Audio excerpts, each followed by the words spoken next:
சீராரும் வதனமென திகழ்பரத கண்டமிலே தேக்கணமும் அதிசிறந்த திராவிடனர் திருநாடும் பரக்க சிறு கிளைமுதலும் தரிசனரும் திலகமுமே திலக வாசனை போல் அனைத்துலகும் இன்பமுற எத்திசையும் புகழ் மணக்க இருந்த பெரும் தமிழனங்கே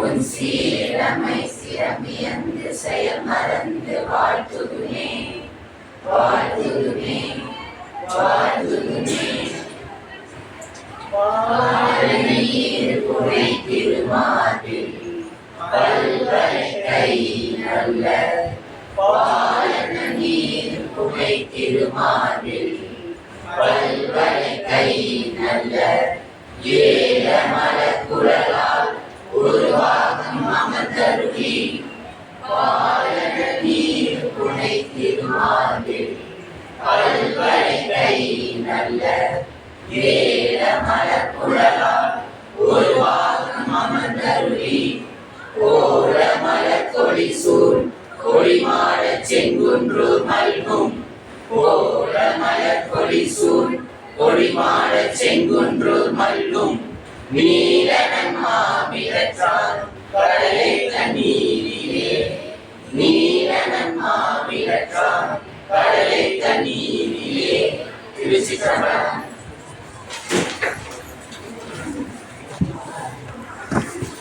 நிகழ்ச்சியின் அடுத்ததாக வரவேற்புரை நல்கிற கவித்துறை தலைவர் முதுமுனைவர் அம்மா வசந்தகுமாரி அம்மா அவர்களை மாஞ்சியோடு வரவேற்கிறேன்.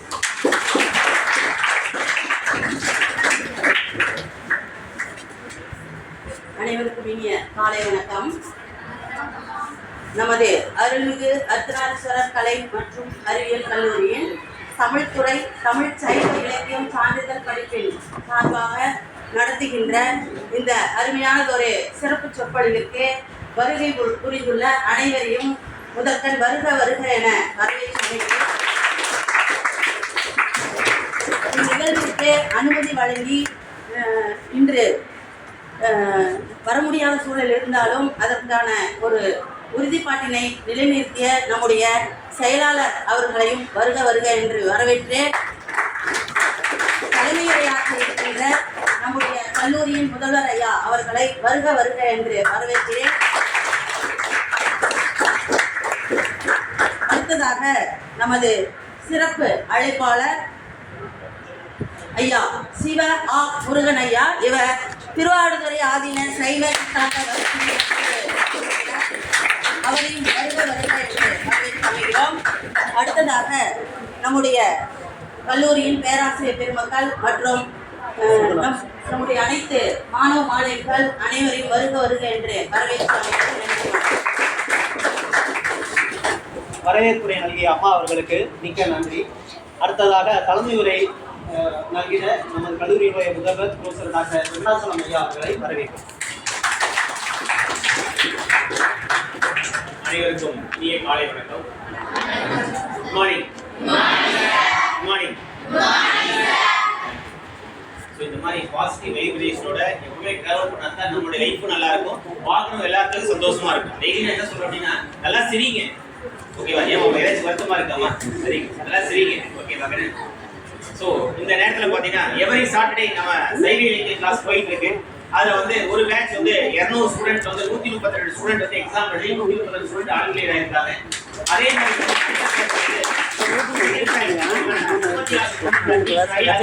கோர்ஸ் போயிட்டு இருக்கு. அதுக்கான எக்ஸாம் ஃபீஸ் நம்ம பே பண்ணி இந்த ஜூன் மந்த் எக்ஸாம் எழுத போறோம்.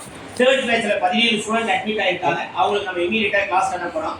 ஸோ கம்மிங் அகாடமிக் 2025-26 சைவ இலக்கிய கிளாஸ் நம்ம ஸ்டார்ட் பண்ண போறோம். இந்த நேரத்தில் நம்மளுடைய government HRSC Hindu religious endowment board வந்து நியூ கோர்ஸ் இன்ட்ரோடியூஸ் பண்ணியிருக்காங்க. உங்களுக்கே தெரியும், BA சைவ சித்தாந்தம். என்னன்னா BA சைவ சித்தாந்தம் அப்படின்னு ஒரு கோர்ஸ் இன்ட்ரோடியூஸ் பண்ணியிருக்காங்க. இட்ஸ் ஈக்குவல் ஃபார் என்ன அப்படின்னா நம்முடைய அறநிலைத்துறையில் இருக்கக்கூடிய எல்லா கோயிலுக்கும் வந்து EOனா எக்ஸிக்யூட்டிவ் ஆஃபீஸர் அப்படின்னு போகலாம். இல்ல அப்படின்னா அசிஸ்டன்ட் கமிஷன் போலாம், டிஎன்பிசி எக்ஸாம்ஸ் போலாம். அதே மாதிரி it is equal for BA history, BA Saiva Siddha, BA தத்துவயியல், psychology சொல்லி பாத்தீங்கன்னா இந்த கோர்ஸ் எல்லாம் ஈக்குவலா கவர்மெண்ட் அனௌன்ஸ் பண்ண போறாங்க. சைவ சித்தாந்தம் அப்படின்னு ஒரு கோர்ஸ் நம்ம கல்லூரியில் இருக்கிறத வந்து உங்களுடைய சுற்றுவட்டார மாணவர்களுக்கு இன்ஃபார்ம் பண்ணுங்க. சமயம் சைவம் இதுல ஆர்வமா இருக்கிறவங்க படிக்கும் போது அவருடைய வாழ்வியல் நெறி மாறதுக்கு ஒரு நல்ல வாய்ப்பு அறியும். ஸோ இந்த நேரத்துல நம்முடைய சிறப்பு விருந்தினராக வந்துள்ள சான்றோர் பெருமக்கள் ஐயா அவர்களையும் அவருடன் கூட வந்திருக்கும் ஐயா அவர்களையும் வருக வருக என மேலும் இந்த நிகழ்வை சிறப்பூட்டும் விதமாக நம்ம கல்லூரிக்கு எக்ஸல் எக்ஸாம் வருகை புரிந்து நம்மளுடைய கலந்து கொண்டுள்ள முனைவர் சுகுணா மேடம் அவர்களையும் நம்ம கல்லூரிக்காக வருகிறோம். அதே மாதிரி தமிழ் துறைனா உங்களுக்கு தெரியும், தமிழ் துறையில வந்து நம்ம ரெண்டு முகத்தையும் பார்த்துருக்கோம். நம்ம ஜெமினி படத்துல சிங்க முகத்தையும் பார்த்துருக்கோம், சிவன் முகத்தையும் பார்த்துருக்கோம். ஸோ உங்க கிளாஸ் எடுக்கும்போது பார்த்தீங்கன்னா சிவன் முகமா இருப்பாங்க. அதே நீங்க அசைன்மெண்ட் இதெல்லாம் கொடுக்கலன்னா உங்களை சிங்கமா மாத்தி எக்ஸாம் ஹாலில் கூட இழுத்து பிடிச்ச அந்த அசைன்மெண்ட்டை வாங்கிட்டு தான் எக்ஸாம் எழுத விடுவாங்க. ஸோ அந்த வகையில தமிழ் துறை தலைவர் வசனமாரி அம்மா, அதே மாதிரி முப்பிடாதி, எங்களுக்கெல்லாம் ஒரு முப்பிடாதி மாதிரி ஒரு சிவபெருமான வழிநடத்திருக்க முப்பிடாதி அவர்களுக்கு கொடுக்கக்கூடிய உரையா அவர்களையும் இந்த தமிழ் துறை சார்பாக இந்த நிகழ்வை அற்புதமா ஏற்பாடு செய்து மனமான நன்றியை தெரிவிச்சிடும். இந்த சீஃப் கெஸ்ட் இந்த மாதிரி ஒரு பர்சன் இருக்காரு அப்படின்னு சொல்லி ஐடென்டிஃபை பண்றதுல வந்து மிக முக்கியமான பங்கு பார்த்தீங்கன்னா பிசினஸ் அட்மினிஸ்ட்ரேஷன் இருக்கும். அதான் இந்த ஒரு நல்ல ஒரு சீஃப் கெஸ்ட் வந்து ஐடென்டிஃபை பண்ணி கொடுத்த மெய்யான சார் அவர்களுக்கு இந்த மாணவ மாணவர்களையும் இந்த நிகழ்வுக்கு வருக வருக என வரவேற்று மிக்க மகிழ்ச்சி அடைகிறோம். ஒரே ஒரு பாயிண்ட், லைஃப்ல எங்க டிராவல் பண்ணாலும் எந்த சூழ்நிலை வந்தாலும் நம்ம ஆல்வேஸ் என்னமா திங்க் பண்ணணும், பாசிட்டிவ். என்ன விஷயம், எந்த ஒரு சூழ்நிலையிலையும் நம்ம எதை வெளிப்படுத்த கூடாது, கோவத்தை வந்து வெளிப்படுத்த கூடாது, அந்த நெகட்டிவ் எனர்ஜி என்ன ஆகக்கூடாது, உள்ள வரக்கூடாது. அதுக்கான ஒரு அற்புதமான மந்திரம் பாத்தீங்கன்னா ஓம் நமச்சிவாய. என்னன்னா ஓம் நமச்சிவாய, ஓம் நமச்சிவாய வாழ்க, நாதன் தாள் வாழ்க, இவை பொழுதும் எஞ்சி நீங்காதான் தாள் வாழ்க அப்படின்னு அந்த வாசகத்தை சொல்லும் போது நமக்கு ஒரு அற்புதமான ஒரு எனர்ஜி நம்ம கிடைக்கும். ஒரு டைம் யூடியூப் பார்க்கும் போது முருகப்பெருமான் வந்து பல திருத்தலங்கள் இருக்கு. ஆனா நம்முடைய கிருபானந்தர் வாரியர் பார்க்கும்போது அவர் சொல்லக்கூடிய எவ்வளவு பெரிய ஆறுபடை வீடா இருந்தாலும் அவர் உச்சரிக்கக்கூடிய ஃபர்ஸ்ட் வார்த்தை பார்த்தா வயலூர் முருகா போற்றி. என்ன போற்றி? வயலூர் முருகா போற்றி அப்படின்னு சொல்லித்தான் தன் உரையை ஆரம்பிப்பார். சோ அந்த அளவுக்கு முருகர் மேல அவருக்கு அந்த அளவுக்கு பற்று அதிகமா இருக்கு. அது மாதிரி அவர் சொல்லும் போது நம்முடைய மனசுல ஏதாச்சும் இருக்கு, அவர் முருகன் மேல பற்றா இருந்தாலும் அவர் கண்ணை மூடிட்டு ஒரு நாளைக்கு மூணு டைம் சொல்லுவாராம். என்ன சொல்றாரு அப்படின்னா, அந்த வள்ளலார் தெரியும், உங்களுக்கு எல்லாம் தெரியும் வள்ளலார். அருள் பெருஞ்சோதி அருள் பெருஞ்சோதி தனிப்பெருங்கருணை அருள் பெருஞ்சோதி, அருள் பெருஞ்சோதி அருள் பெருஞ்சோதி தனிப்பெருங்கருணை அருள் பெருஞ்சோதி, அருள் பெருஞ்சோதி அருள் பெருஞ்சோதி தனிப்பெருங்கருணை அருள் பெருஞ்சோதி அப்படி அந்த வாசகத்தை சொல்லும் போது நமக்குள்ள ஒரு பாசிட்டிவ் வைப்ரேஷன் உள்ள வரும். ஒரு உதாரணம், அன்னைக்கு அந்த வள்ளலார் ஏற்றி வச்ச தீபம் இந்த நாள் வரைக்கும் அணையாம டிராவல் ஆகிட்டே இருக்கு. ஒரு நாளைக்கு பார்த்தீங்கன்னா கிட்டத்தட்ட ஒரு 10,000 பேருக்கு மேல சாப்பாடு அங்க இல்லையே சொல்ல மாட்டாங்க. இப்போ ஃபாரினர்ஸ்ல வருவாங்களா, வந்து பார்ப்பாங்களா. இப்ப புக்கிங் அடுத்த 10 வருஷத்துக்கு அன்னதானத்துக்கு அங்க அமௌண்ட் எல்லாமே ரெடியா இருக்கு. அடுத்த நெக்ஸ்ட் 10 வருஷத்துக்கு அன்னதானம் வந்து அந்த அளவுக்கு போயிட்டு இருக்கு. அந்த மாதிரி ஒரு தனிப்பெரும் சக்தி. இதெல்லாம் ஏன் நம்ம சொல்றோம் அப்படின்னா, எல்லா கோர்ஸும் படிக்கிறோம். ஏன் சைவ சித்தாந்தம் நம்ம வாழ்வியல் நெறிகளை ஒழுக்கமான முறையில கொண்டுட்டு போறதுக்கு, நம்மளை பண்பட்ட மனிதனா வெளிப்படுத்துறதுக்கு ஒரு அற்புதமான வழிகாட்டி தான் இந்த சைவ சித்தாந்தம். ஓகேவாக்கண்ணே, நம்ம எந்த மதமா இருக்கலாம். ஓகேவாக்கண்ணே, இப்ப நம்ம பைபிள் படிக்கலாம், குரான் படிக்கலாம், பகவத்கீதை படிக்கலாம், எதுல படிச்சாலும் சரி அதுல எல்லாருமே நம்ம நல்வழிப்படுத்துறது தான். 3 உதாரணம். நம்முடைய ராமர் பாத்தீங்கன்னா அவ்வளவு பெரிய தெய்வம், உலகத்துக்கே தெய்வம் ராமர். ஆனா அவர் எத்தனை வருஷம் வனவாசமா இருக்கு? எத்தனை வருஷம்? சாமிக்கே கஷ்டம் வந்திருக்கு. ஓகேங்களா, நம்பர் 1. நம்பர் 2 பாத்தீங்கன்னா இயேசு கிறிஸ்து, உலகத்துக்கே மிகப்பெரிய தெய்வம் இயேசு கிறிஸ்து. அவர் என்ன பண்ணாங்க? சிலுவையில் அரைஞ்சாங்க. அப்ப சாமிக்கே கஷ்டம் வரும்போது after all we are normal people. நம்ம கஷ்டம் வருமோ வராதக்கண்ணே, அது மாதிரி 1000 கஷ்டம் வரும். அவங்க எல்லாம் உதாரணம். என்ன பார்த்து நீ தெரிஞ்சுக்க, நான் கோடீஸ்வரனா இருந்தேன், அரசனா இருந்தேன், இன்னைக்கு ஆண்டியா போயிட்டேன். நான் உலகத்துக்கு நல்ல விஷயத்த சொன்னேன், என்ன சிலுவையில் அரைச்சாங்க. நீங்களும் நல்ல விஷயத்தை 4 பேர் சொல்லும் போது உங்களை 4 பேர் திட்டுவாங்க, அதை வாங்கிக்கிங்க. ஓகேவா? அதை என்ன பண்ணாதீங்க, வெளிப்படுத்தாதீங்க. நம்மளால முடிஞ்ச அளவுக்கு ஒரு நாளைக்கு 10 பேருக்கு என்ன பண்ணுங்க, தேங்க் பண்ணுங்க. ஒரு 4 பேருக்கு நன்றி சொல்லுங்க, 4 பேருக்கு ஹெல்ப் பண்ணுங்க. இதெல்லாம் நம்மளை உருவாக்குறதுக்கு நம்முடைய மதமான சைவ மதத்துல ஏகப்பட்ட சித்தாந்தங்கள் இருக்கு. அந்த சித்தாந்தங்களை போதிக்கிறதுக்காக ஐயா வந்திருக்காரு. அவரை கருத்தை உள்வாங்குங்க. நீங்களும் நம்முடைய மனசை என்ன மாத்திக்கிறோம்? பண்பட்ட மனசா மாத்திக்கணும். என்ன மனசா மாத்திக்கணும்? பண்பட்ட மனசா மாத்தணும். அப்படின்னா இந்த மாதிரி அற்புதமான சொற்பொழிவுகளை நம்மளை வாங்கி அதை ரியல் லைஃப்ல அப்ளை பண்ணணும். ஓகேவா? இந்த அரியது ஒரு வாய்ப்பு கொடுத்த நம்ம அருள்மிகு அர்த்தநாரீஸ்வரர் நன்றியை தெரிவிச்சு விடைபெறி நன்றி, வணக்கம். தலைமை உரையை சிறப்புரையாக வழங்கிய கல்லூரி முதல்வர் அவருக்கு தமிழ்துறை சார்பாக நன்றியை தெரிவிக்கிறோம். அடுத்ததாக நிகழ்ச்சியினுடைய சிறப்பு சொற்பொழிவாளரை அறிமுகம் செய்வதற்காக வணிகவியல் துறையினுடைய துறைத் தலைவர் ப்ரொஃபசர் டாக்டர் மெய்ஞானம் அவர்களை அன்போடு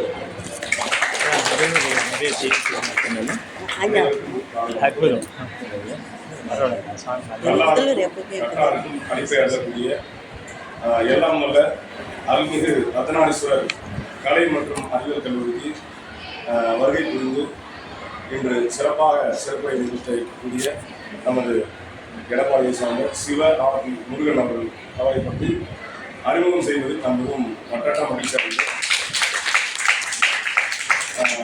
ஏன்னா இந்த இடத்துல வந்து என்னன்னா அந்த ஒரு நட்பு அப்படிங்கிறது வந்து பார்த்தீங்கன்னா ஒரு பாரம்பரியமாக வந்து ஒரு பரம்பரையாக ஒரு நட்பு அப்படிங்கிற மாதிரி என்னுடைய பார்ட்னருக்கு வந்து அவருக்கு வந்து ஒரு நட்பு அவர்கிட்டருந்தே அது வந்து பின்பற்றி இருக்கு. அதை வந்து நான் என்ன சொல்ல நாங்கள் இந்த விழாவுக்காக அவர் வந்து ஏற்பாடு செய்கிறப்ப அவர் வந்து சொன்னார், உங்களுடைய பார்ட்னர் என்ன பண்ணாரோ அந்த மாதிரி விஷயங்களை வந்து நீங்கள் நிறையா பண்ணி கொடுங்க அப்படின்னு சொன்னார். அதை வந்து கேட்டவுடனே எனக்கு ஒரு நல்ல ஒரு மகிழ்ச்சி. ஏன்னா அதை வந்து நல்ல மாணவர்களுக்கு வந்து கொண்டு போய் சேர்க்கணும். ஏன்னா மாணவர்கள் வந்து இன்னைக்கு ஒரு நெறிப்படுத்தணும் அப்படின்னா அவர் வந்து நிறைய பொதுமக்கள்களை வந்து பார்க்குறாங்க. நிறையா பொதுமக்களை வந்து பார்த்தீங்கன்னா அவர் வந்து உரையாற்றிட்டு இருக்காரு. மெயினாக வந்து இன்னைக்கு எல்லாருமே வந்து நவீன காலம் வளர்ந்ததுனால யூடியூப் சேனலில் கூட அவருடைய அந்த தகவல்களை வந்து மக்களுக்கு வந்து வெளிப்படுத்துவார்.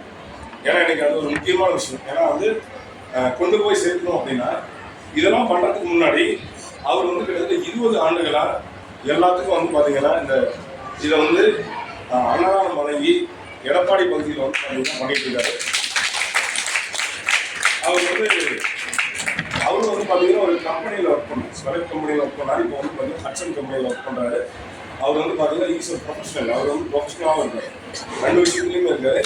இருந்தாலும் அவருடைய நெறிகள் வந்து அவர் என்றைக்குமே பின்வாங்கவே இல்லை. அவர் வந்து பார்த்தீங்கன்னா நிறைய பேர்த்த வந்து உருவாக்கிட்டு இருக்காரு. அதில் வந்து பார்த்தீங்கன்னா அவர் அருள்மிகு நஞ்சுண்டேஸ்வரர் கோயில் எடப்பாடியில் வந்து இருக்கக்கூடிய ஒரு மிகவும் சிறப்பு வாய்ந்த அந்த மன்னர் காலத்துல வந்து அந்த கோயில் வந்து இருக்கு. அது வந்து பார்த்தீங்கன்னா எடப்பாடியில் சரமங்கா நதியில் வந்து இருக்கு. அதில் வந்து பார்த்தீங்கன்னா ஆய்வு கட்டுரை என்னுடைய மனைவி வந்து சமர்ப்பிச்சிருக்காங்க. அவங்க வந்து சைவங்களுக்கு பதிவு பண்ணி படிக்கிறப்போ அந்த கோயில்கள் பற்றி அவங்க வந்து தன்னோட ஆய்வு கட்டுரை வந்து சமைச்சிருக்காங்க. அதை வந்து படிக்கிறப்ப எனக்கு வந்து தெரியும் அந்த கோயில் வந்து மன்னர் காலத்தில் எப்படி உருவாக்குறாங்க. நான் சின்ன பையனாக அந்த கோயிலுடைய அனுபவம் சிவன் கோயிலுக்குள்ள போனால் பயந்துவாங்க. அன்னைக்கெல்லாம் வந்து சிவன் கோயிலுக்குள்ள போனால் எல்லாரும் பயந்துவாங்க, யாரும் போக மாட்டாங்க. ஆனால் இந்த கோயில் பார்த்தீங்கன்னா எல்லாருமே உள்ள போறாங்க அப்படின்னா அது வந்து அதை விலைக்கு நம்ம வந்து சொல்றது மட்டுமே போகலாம் போகலாம் அப்படின்னு அவர் வந்து பண்ணியிருக்காரு. இது வந்து பார்த்தீங்கன்னா நம்ம ஆதீனம், உங்களுக்கே தெரியும், ஆதீனம்ங்கிறது நம்ம சான்றோர்கள் எல்லாருமே வந்து அந்த தெய்வ வழிபாட்டு எல்லாருமே போங்க. அதில் அந்த திருவாரூரை ஆதீனத்தில் வந்து பார்த்தீங்கன்னா இது வந்து அவரு ஆசிரியர் புரியுதா, அங்கேயே வந்து அந்த வகுப்புகள் வந்து எடுத்திருக்காரு. பெரிய புராணத்தை பற்றி நிறைய வகுப்புகள் வந்து எடுத்திருக்காரு. அதில் வந்து ஏன்னா அதான் சொல்லுவாங்க, முதல்ல வந்து பார்த்தீங்கன்னா பெரிய புராணத்தை பற்றி சொல்லுவாங்க. உலகலாம் முழங்கோர் கரிவன் நிலவனாகிய நீர்மலை மேனியன் அழகில் ஜோதியர் அம்பலத்தாழ்வான் மலர் சிலம்படி வாழ்த்து வழங்கும்னு சொல்லுவாங்க. அந்த பாடலை வந்து பாடுறப்பே நம்மளுக்கு என்னது அப்படியே நம்ம மேலே ஏறி வந்த மாதிரி இருக்கும். அதனால வந்து அவரு தான் ஐம்பூதங்கள். நம்ம சயின்ஸ் படி பார்த்தா அவர் வந்து என்னது நான் சொன்ன மாதிரி அவர் ஒரு கலையாகவும் நீங்கள் பார்க்கலாம், ஒரு அறிவுலாகவும் பார்க்கலாம். அவர் வந்து பார்த்தீங்கன்னா 5 பூதங்களாகவும் கலந்துருக்கார். அந்த மாதிரி விஷயங்கள்லாம் வந்து இங்கே எடுத்து சொல்லியிருக்காங்க. இங்கே வந்துருக்காரு. இது வந்து பார்த்தீங்கன்னா 63 நாயன்மார்களை எடப்பாடியில் இருக்கு அந்த கோயிலில் வந்து வச்சு பின்பற்றிட்டு இருக்காங்க. அதையும் வந்து பார்த்தீங்கன்னா இது வந்து 20 ஆண்டாக அதை பண்ணிட்டு இருக்காரு. அதை ஒரு விழாவாகவே நடத்துகிறாங்க. ஏன்னா இது வந்து பார்த்தீங்கன்னா சிவனே வந்து பார்த்தீங்கன்னா அடியாருக்கு அடியாராக இருப்பார். அந்த மாதிரி இது வந்து நமக்கு அடியாருக்கு அடியாராக தான் இருக்கிறதுக்கு இவர் எப்படியும் விரும்புவார். அடுத்தது வந்து பார்த்தீங்க அப்படின்னா நிறையா சேவைகளை வந்து பண்ணிட்டு இருக்காரு. அதில் வந்து பார்த்தீங்கன்னா இவருடைய சைவ அருட்பணி வந்து பார்த்தீங்கன்னா வெவ்வேறு முயற்சி வளர்ந்துட்டே இருக்கு. இவருடைய எல்லா இதுலையுமே வந்து பார்த்தீங்கன்னா எடுத்துக்கிட்டாங்கன்னா நிதானம் வந்து ஒரு நிதானமாக இருப்பார். ஏன்னா வந்து பார்த்தீங்கன்னா எங்கள் ஊர் எடப்பாடியில் வந்து ஒரு 365 ஆண்டுகால ஒரு வரலாறு இருக்குது. அதை வந்து எங்களுடைய அந்த இதில் வந்து விக்கிபீடியாவில் பதிவு பண்ணியிருக்காங்க. அந்த காவடி வந்து ஒரு முக்கியமான விழா. அந்த விழாவில் வந்து அவர் வந்து கலந்துக்கிறப்ப நான் வந்து சின்ன பையன் வந்து அவரை பார்த்துக்கோங்க. அவர் வந்து பார்த்தீங்கன்னா எங்கேயுமே நிதானமாக இருப்பார், எங்கேயுமே வந்து அவசரப்பட மாட்டார், ஒரு நிதானமாக பேசுவார். அந்த கூட்டத்தில் வந்து யாராவது அவசரப்படக்கூடாது, அவசரப்படாது, நிதானமாக இருங்க. அவர் வந்து பார்த்தீங்கன்னா நிறைய பேர்த்த வந்து உருவாக்கிட்டு இருக்காரு. கிராமம் தோறும் சென்று அந்த சைவ நெறிகளை வந்து எல்லாத்தையும் சொல்லி கொடுத்துட்ருக்காரு. எப்படி அதை பின்பற்றணும், எந்த மாதிரி நம்ம நடந்துக்கணும், நாளைக்கு வாழ்க்கையில் நம்ம அது கண்டிப்பாக உதவும். புரியுதுங்களா? அது உதவாக மட்டும் போவாது. புரியுதுங்களா? ஏன்னா முதல்வர் பேசுகிறப்பே சொன்னார் வள்ளலாரை பற்றி. வள்ளலார் வந்து பார்த்தீங்கன்னா அந்த சிற்சபையும் பொற்சபையும் பார்த்தீங்கன்னா நம்ம உலகத்தில் வந்து நமக்கு இருக்கக்கூடிய எல்லா பாவமும் போயிடுச்சுங்கிற ஒரு நம்பிக்கை. அதனால் வந்து அவர் வந்து சபையில் வந்து ஆடுறவங்க. ஏன்னா வந்து பார்த்தீங்கன்னா அதனால அரசாங்கம் வந்து பார்த்தீங்கன்னா அவர் சபையை நடத்துறதுன்னா முன்னிறுத்துறதுக்கு சபாநாயகர்னு ஒருத்தர் வச்சிருப்பார். அந்த மாதிரி இந்த கல்லூரிக்கு சபாநாயகராக இருக்கார். அவர் தான் கல்லூரியுடைய ஓனரே, அவர் தான் உரிமையாளரே வந்து பார்த்தீங்கன்னா அவர் தான்.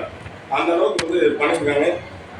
இந்த அறிமுக உரையை வழங்க எனக்கு வாய்ப்பு அளித்த நம்ம கல்லூரி செயலர் திரு ரமணியாமன் அவர்களுக்கு, நமது கல்லூரியுடைய முதல்வர் திரு ஐயா வெங்கடாச்சலம் அவர்களுக்கு மற்றும் தமிழ்துறை தலைவர் முனைவர் வசந்தகுமாரி அம்மா மற்றும் உதவி பேராசிரியர் உத்தர் ஐயா மற்றும் முரளி ஐயா மற்றும் அனைத்து துறை தலைவர்கள், பேராசிரியர்கள், மாணவர்கள் எல்லாரும் வந்து இதை பின்பற்றி சைவ நெறியை மென்மேலும் கொண்டு போய் எல்லா இடத்துலையும் நல்லபடியாக நான் வந்து சொல்கிறேன். ஏன்னா இதில் வந்து எந்த ஒரு மதம் சார்ந்து சொல்லலை, நம்முடைய உடல் ஆரோக்கியத்துக்காக எப்படி சொல்கிறாங்க. இதில் நிறைய நல்ல பண்புகள் இருக்குது. அந்த நற்பண்புகளை நம்ம எடுத்துக்கணும். நற்பண்புகளை எடுத்துக்கிட்டு எல்லாத்தையும் நம்ம அரவணைச்சு இந்தியாவில் வந்து எப்பயுமே நம்ம எந்த ஒரு பிரிவினையுமே கிடையாது. இந்திய தேசம் அப்படிங்கிறது எந்த ஒரு பிரிவினையும் கிடையாது. நம்ம எல்லாத்தையும் சேர்த்து அந்த மாதிரி தான் அவரும் அரவணைச்சிட்டு போவோம். அந்த மாதிரி ஒரு நல்ல ஒரு நபர். அவரை தான் வந்து இன்னைக்கு நம்ம சிறப்பு விருதுனாக அழைச்சிருக்கோம். அதனால் எங்கள் கல்லூரிக்கு வந்து சிறப்பு செய்து வரக்கூடிய ஐயா அவர்களுக்கு நாங்கள் மனப்பூர்வமாக நன்றி தெரிவிச்சுக்கிறோம். சிறப்பு விருந்தினரை அறிமுகம் செய்த ப்ரொஃபசர் டாக்டர் மெய்ஞானம் அவர்கள் கமித்துறை சார்பாக நன்றி தெரிவிக்கிறோம். நிகழ்வின் அடுத்ததாக சிறப்பு விருந்தினரை கௌரவப்படுத்தக்கூடிய நேரம்.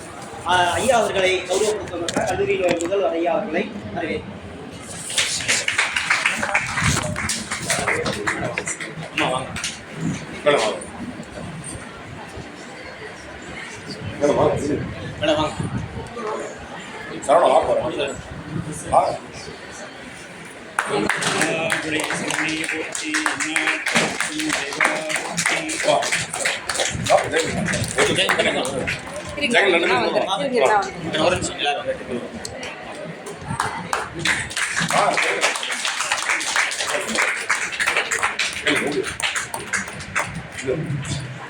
இது ஒரு நிமிஷம். ஓகே.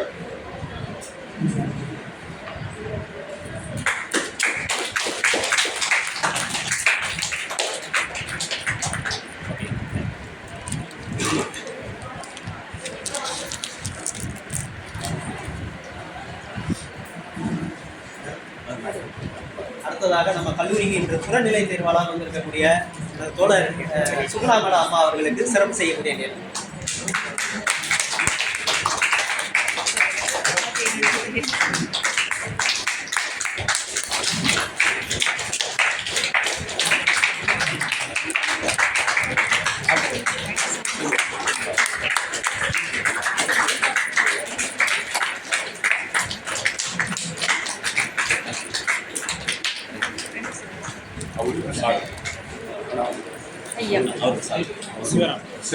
ஐயா அடுத்ததாக ஐயா சிவராமன் ஐயா அவர்களை வரவேற்கிறேன்.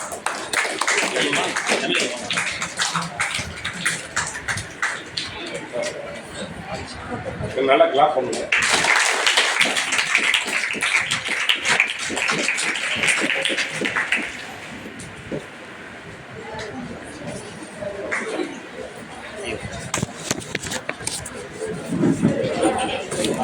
அனைவருக்கும் நன்றி.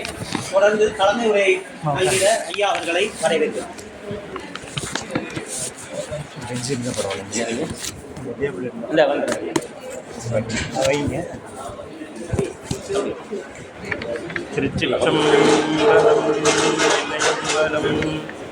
தென்னாடுடைய சிவனே போற்றி, எந்நாட்டவர்க்கும் இறைவா போற்றி, ஏகம்பத்துரையந்தாய் போற்றி, பாகம் பெண்ணுரு ஆனாய் போற்றி, காவாய் கனகத்திரளே போற்றி, கைலை மலையானே போற்றி போற்றி.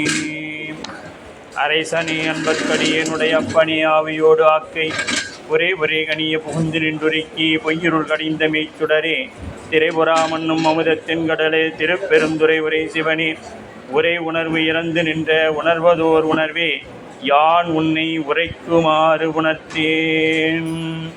வேத நெறி தலைத்தோங்க மிகு செய்வத்துறை விளங்க, பூதப்பரம்பரை பொடிய புனிதவாய் மலர்ந்தழுத, சீதவளர் வயற்புகழி திருஞான சம்பந்த, பாதமலர் தலை கொண்டு திருத்தொண்டு பரபுவாம், திருநாவுக்கரசு வளர் திருத்தொண்டின் நெறிவாள, வருஞான தவமுனிவர் வாகீசர் வாய்மை திகழ், பெருநாமச் சீர் பரவல் உருகின்றேன் பேருலகில், ஒரு நாவுக்குறை செய்த ஒண்ணாமை உணராமே. நேசம் நிறைந்த உள்ளத்தார் நீளம் நிறைந்த மணிகண்டத்து, ஈசன் அடியார் பெருமையினை எல்லா உயிரும் தொலையெடுத்து, தேசம் உய்ய திருத்தொண்டர் தொகை முன்பணித்த திருவாளன், வாசமலர் மென்களல் வணங்க வந்த பிறப்பை வணங்குவாம். எழுதரு மறைகள் தேரா இறைவனை எல்லில் கங்குள், பொடிதரு காலத்து என்றும் பூசனை விடாது செய்து, தொழுதகை தலைமீதேற துளும்பு கண்ணீருள் மூழ்கி, அழுது அடியடைந்த அன்பன் அடியவர் கடிமை செய்வாம். தூக்கு சீர்பரவு திருத்தொண்டர் தொகை விரிய, வாக்கினால் சொல்ல வல்ல பிரான் எங்கள் பாக்கிய பயனாம், பதி குன்றைவாள் சேக்கலா நடி சென்னி இருத்துவாம். ஈராண்டில் சிவஞானம் பெற்றுயர்ந்த மேகண்டார் இணைத்தால் போற்றி, நாராண்ட வல்லடியாறு கருள் புரிந்த அருளுந்தி நற்றால் போற்றி, நீராண்ட கடந்தை நகர் மறைஞான சம்பந்த நிலத்தால் போற்றி, சீராண்ட தில்லைநகர் உமாபதியார் சம்பதும திருத்தால் போற்றி போற்றி. அருள் தரும் தேவகிரி அம்மை உடனவர் அருள்மிகு நஞ்சுண்டேஸ்வர பெருமான் திருவடிகள் போற்றி போற்றி. அருள் தரும் அர்த்தநாரீஸ்வர சுவாமி உடனவர் அருள்மிகு பாகம்பிரியால் அம்மை திருவடிகள் போற்றி போற்றி. அருள் குருநாதர் திருவடிகள் போற்றி போற்றி. திருச்சிற்றம்பலம்.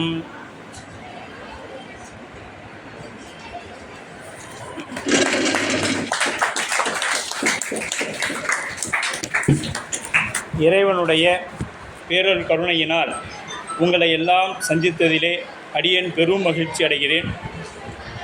ஏனென்றால் முதல்கண் உங்களுக்கு நான் அடியாராக இருக்கவே விரும்புகிறேன். மாதவம் செய்த தென்திசை வாழ்ந்திட தீதிலா திருத்தொண்டர் தொகை தர என்பது தெய்வ சேக்கலார் பெருமானுடைய வாக்கு. நாம் ஒவ்வொருவரும் தமிழனாக பிறப்பதில் பெரும் மகிழ்ச்சி கொள்ள வேண்டும். யாராலையும் அவ்வளோ எளிதாக தமிழனாக பிறந்துவிட முடியாது. 84 லட்சம் யோனி பேதம். ஒரு உயிர், ஒரு ஆன்மா பிறவிக்கு வந்த பிறகு 84 லட்சம் வகையான உயிரினங்கள் இருக்குது இந்த பூமியில். அதெல்லாம் மனிதனாக பிறப்பது அரிது. அவையார் கேள்விப்பட்டிருப்பீங்க, அவையார் சொல்லியிருப்பாங்க, மனிதனாக பிறத்தல் அரிது, அதிலும் தமிழனாக பிறத்தல் மிக மிக அரிது. இதுக்கெல்லாம் நம்ம தமிழனாக பிறக்கணும்னா என்ன பண்ணணுங்க? தவம் செய்திருக்கணும்.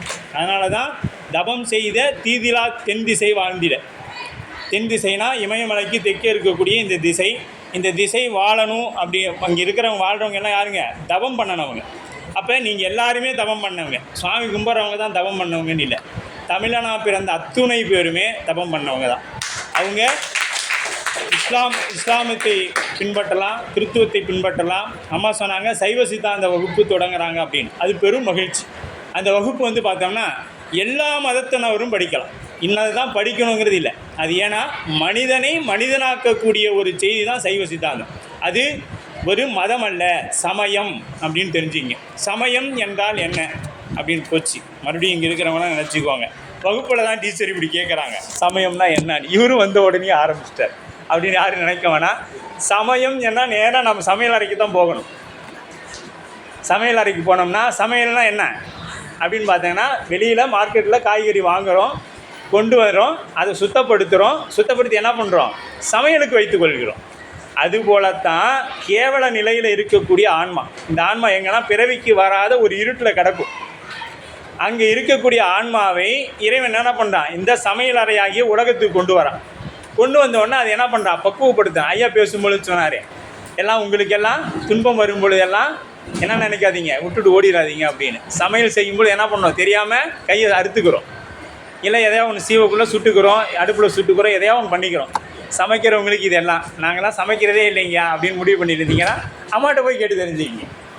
சரிங்களா? அந்த மாதிரி அந்த சமயம் என்பது நம்மை பக்குவப்படுத்துவது, மனிதனை மனிதனாக முதல்ல வாழ வைக்கிறது தான் சமயம்.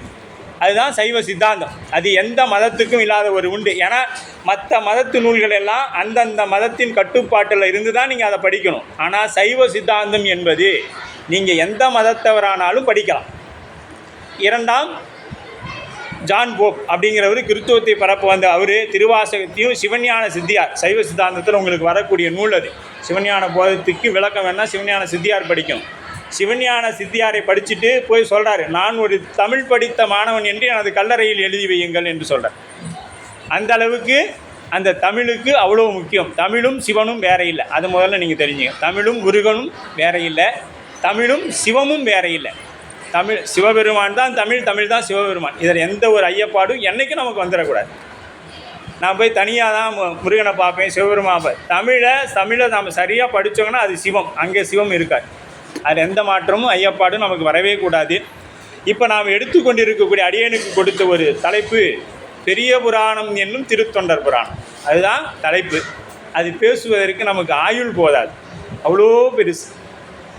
திருத்தொண்டர் புராணம் என்பது அவ்வளவு பெரியது. இருந்தாலும் உங்களோட அந்த அறியாமையிலிருந்து கொஞ்சம் வெளியில் வரணும், நம்ம உலக வாழ்க்கையிலேருந்து கொஞ்சமாவது நாம் யாருங்கிறத தெரிஞ்சுக்கணும்னு இவங்க ஏற்படுத்திய இந்த ஒரு நிகழ்வானது மிகவும் அற்புதமான ஒரு நிகழ்வு.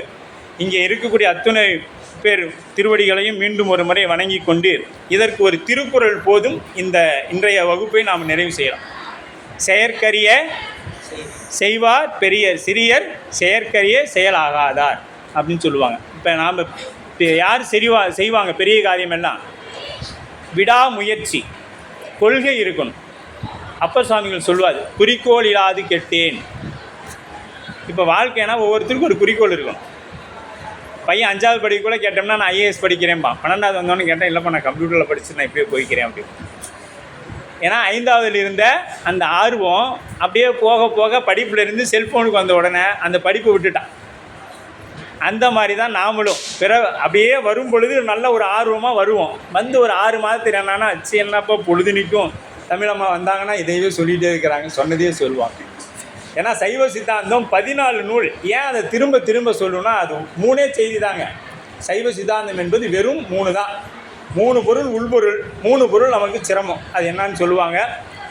பதி, இது பதி, பசு, பாசம். அதுக்கு பின்னாடி இது 2 இருக்கும். இது நீங்கள் எல்லா கோயிலையும் பார்த்துருப்பீங்க. இந்த மாதிரி ஒரு முத்திரை சுவாமி வச்சுருக்கோம். யோகாசனம் பண்ணுறவங்க நிறையா அந்த யோகத்தில் இருக்கிறவங்களும் வச்சுருப்பாங்க. இதில் பார்த்தீங்கன்னா இது பதி, இறைவன். நம்ம கையில் தான் சைவ சித்தாந்தம் இருக்குது. நீங்கள் எங்கேயும் போய் புத்தகம்லாம் எடுத்து தேட வேணாம், சரிங்களா? நம்ம கை தான் சைவ சித்தாந்தம், வேறு எதுவுமே இல்லை. இது இறைவன். இது என்னன்னு பார்த்தீங்களா? நாம உயிர். அதனால தான் ஒருத்தனை சுட்டி காமிக்கிறோன்னா இந்த விரலில் தான் சுட்டி காமிப்போம், இன்னார் தான் அப்படின்னு சொல்லி சுட்டி காமிப்போம். இது நாம. இது ஆணவம் என்கின்ற சொல்லக்கூடிய பாசம், ஆணவம், கண்மம், மாயை. இதுதான் நம்ம சைவ சித்தாந்தம் முழு பாடம் உங்களுக்கு. நீங்கள் இதை தான் 3 ஆண்டு காலம் படிக்கவும் போகிறீங்க. அதை முழுக்க முழுக்க சொல்லக்கூடியது நம்ம பெரிய புராணத்தில் இருக்குது.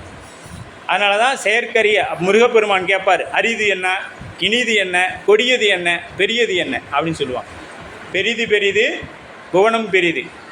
புவனமோ நான்முகன் படைப்பு, நான்முகனோ கரியமால் உந்தியில் வந்தோன், கரியமாலோ அலைகடல் துயின்றோன், அலைகடலோ குருமுனி அங்கையில் அடக்கம், குருமுனியோ கலசத்தில் பிறந்தோன், கலசமோ புவியின் ஒரு துளி மண், புவியோ அரவினுக்கு ஒரு தலை பாகம், அரவமோ உமையவள் சிறுவிரல் மோதிரம், உமையவளோ இறைவரதம் பாகத்து ஒடுக்கம். எங்க நம்ம அர்த்தநாதீஸ்வரர். அதனால தான் இங்கே சுவாமி கொண்டு நம்மளை போட்டுக்கிறார். இறைவரதம் பாகத்து ஒடுக்கம், இறைவரோ தொண்டர்தம் உள்ளத்து ஒடுக்கம், தொண்டர்தம் பெருமை சொல்லுவது பெரிது அப்படின்னு சொன்னாங்க. இப்போ தொண்டரை பற்றி பேசுறது அவ்வளோ பெரிய விஷயம். இப்போ நீங்கள் எல்லாம் கேட்குறீங்க, இங்கே இருக்கிறீங்கன்னா நீங்கள் எல்லாம் தவமுடையவர். அதனால் உங்கள் திருவடி எத்தனை முறை வேணாலும் வணங்கலாம். அப்படி தான் நமக்கு பெரிய புராணம் சொல்லுது. ஏன்னா தொண்டர் புராணத்தை கேட்பவர்கள், சொல்பவர்கள், அதை உறுதுணையாக இருக்கிறவங்க இவங்க எல்லாமே யாருங்க? சிவம் தான். அர்த்தநாரீஸ்வரர் தான் இதை செய்கிறார். உட்காந்து கேட்குறதும் அவர் தான், சொல்கிறதும் அவர் தான். இங்கே நான் தனிப்பட்ட ஒரு ஆள் உட்காந்து சொல்லவும் இல்லை, நீங்கள் தனிப்பட்ட ஒரு ஆளாக உட்காந்து கேட்கவும் இல்லை. ஏன்னா அவர் உணர்த்தினாலன்றி நம்மால் உணர முடியாது. அவரை பாருன்னு சொன்னால் தான் நம்மளால் பார்க்க முடியும், அவர் கேளுன்னு சொன்னால் தான் நம்மளால் கேட்க முடியும். ஏன்னா இன்றைக்கி பெயர் கொடுத்த மாணவர்கள் வராமல் இருக்கலாம், அல்லது பெயர் கொடுக்காத நிறைய மாணவர்கள் வந்திருக்கலாம். இதற்கு காரணம் என்னன்னு பார்த்தீங்கன்னா அவங்க செய்த தவம் தான். அந்த தவம் இல்லை அப்படின்னா நாம் தமிழை சார்ந்தே நீங்கள் படிக்க முடியாது. தமிழில் ஒருவன் நல்லா இருக்கிறான் அப்படின்னு பார்த்தீங்கன்னா அவங்க சிவபெருமானுடைய கருணை நிறைவாக இருந்தால் மட்டும்தான் அவங்க தமிழ் பாடத்தில் நல்லா வர முடியும். மற்ற எந்த பாடம் வேணாலும் படிச்சிடலாம். தமிழ் மொழி இலக்கண பிழை இல்லாமல் படித்து கொண்டீர்களே ஆனால் உலகத்தில் உள்ள அத்துணை மொழிகளையும் நீங்கள் படித்து கொள்ளலாம்.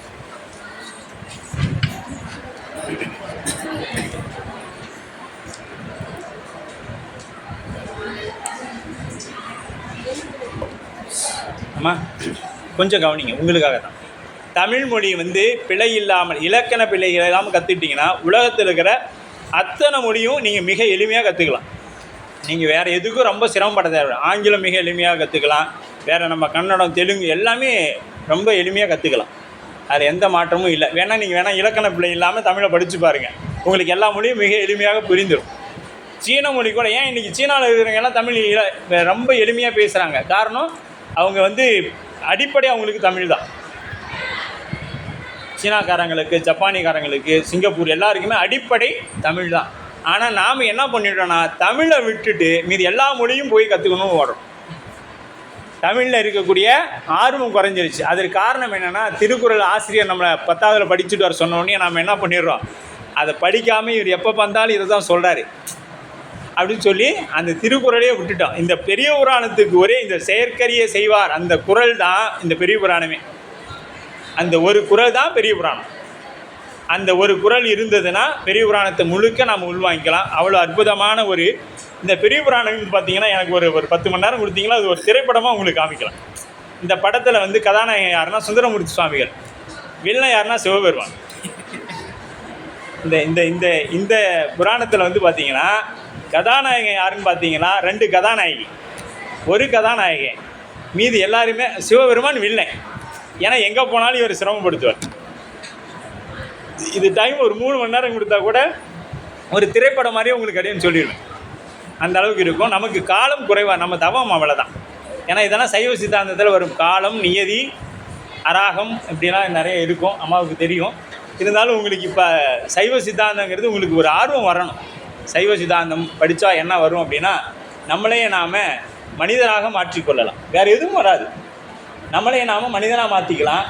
அந்த மனிதனாக மாற்றின உள்ளத்துள்ள இறைவன் இருப்பான். இப்போ உங்கள்கிட்டையும் இறைவன் இருக்கான், என்னுடைய உள்ளத்திலையும் இருக்கான், புழு பூச்சிலையும் இருக்கான்.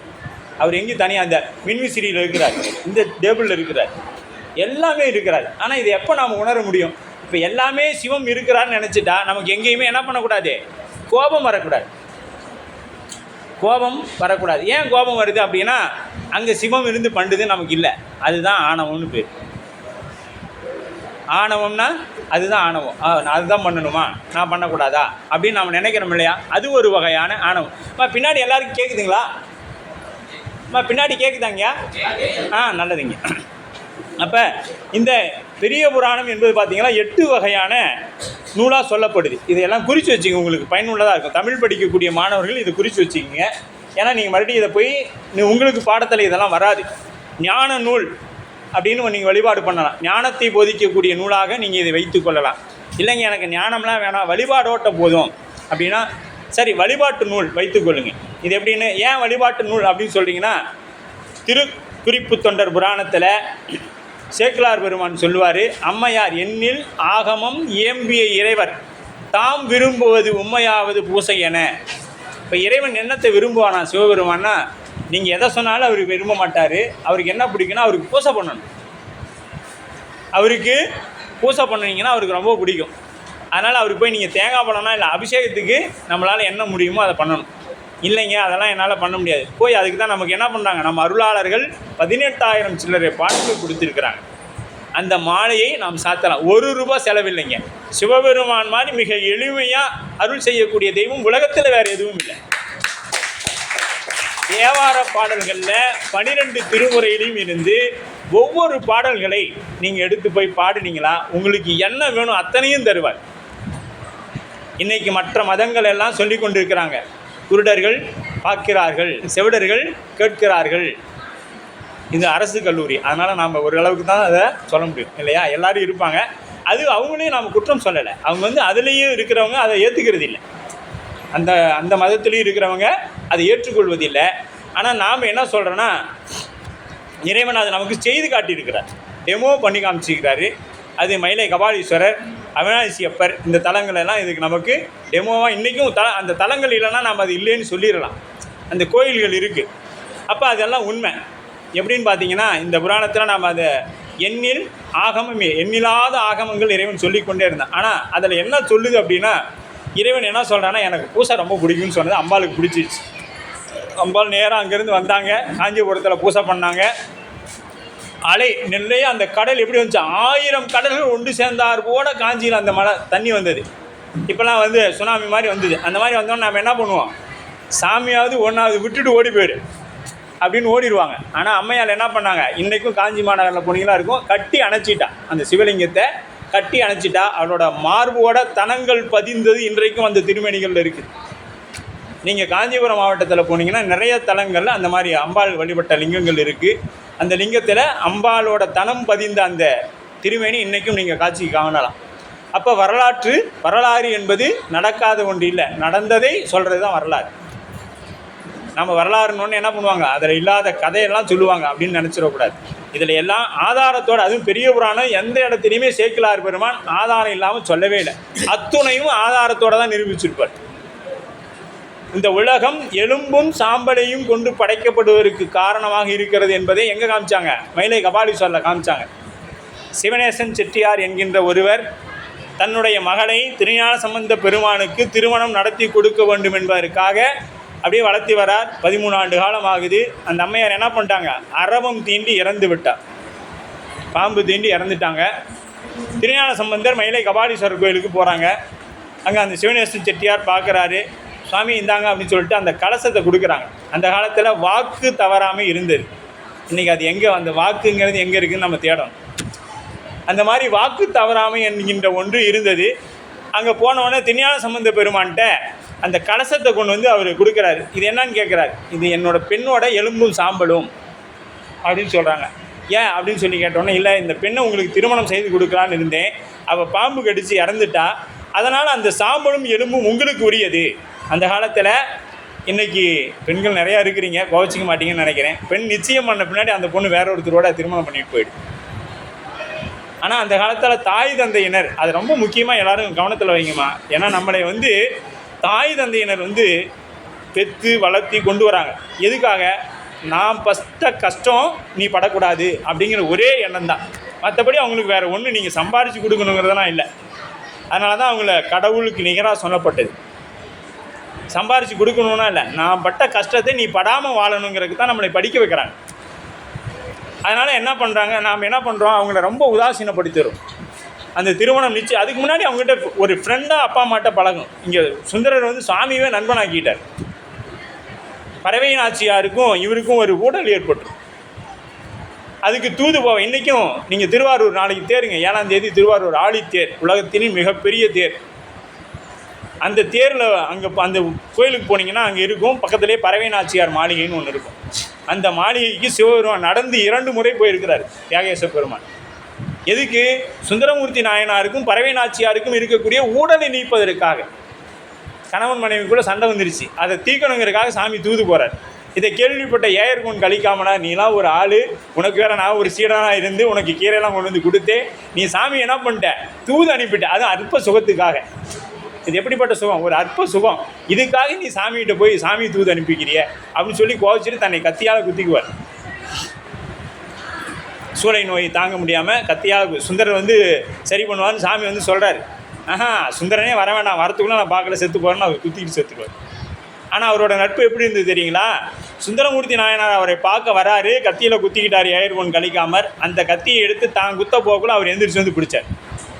அதுதாங்க நட்பு, அதுதான் நட்பு. அப்படி தான் நம்மளுடைய நட்பு இருக்கணும்.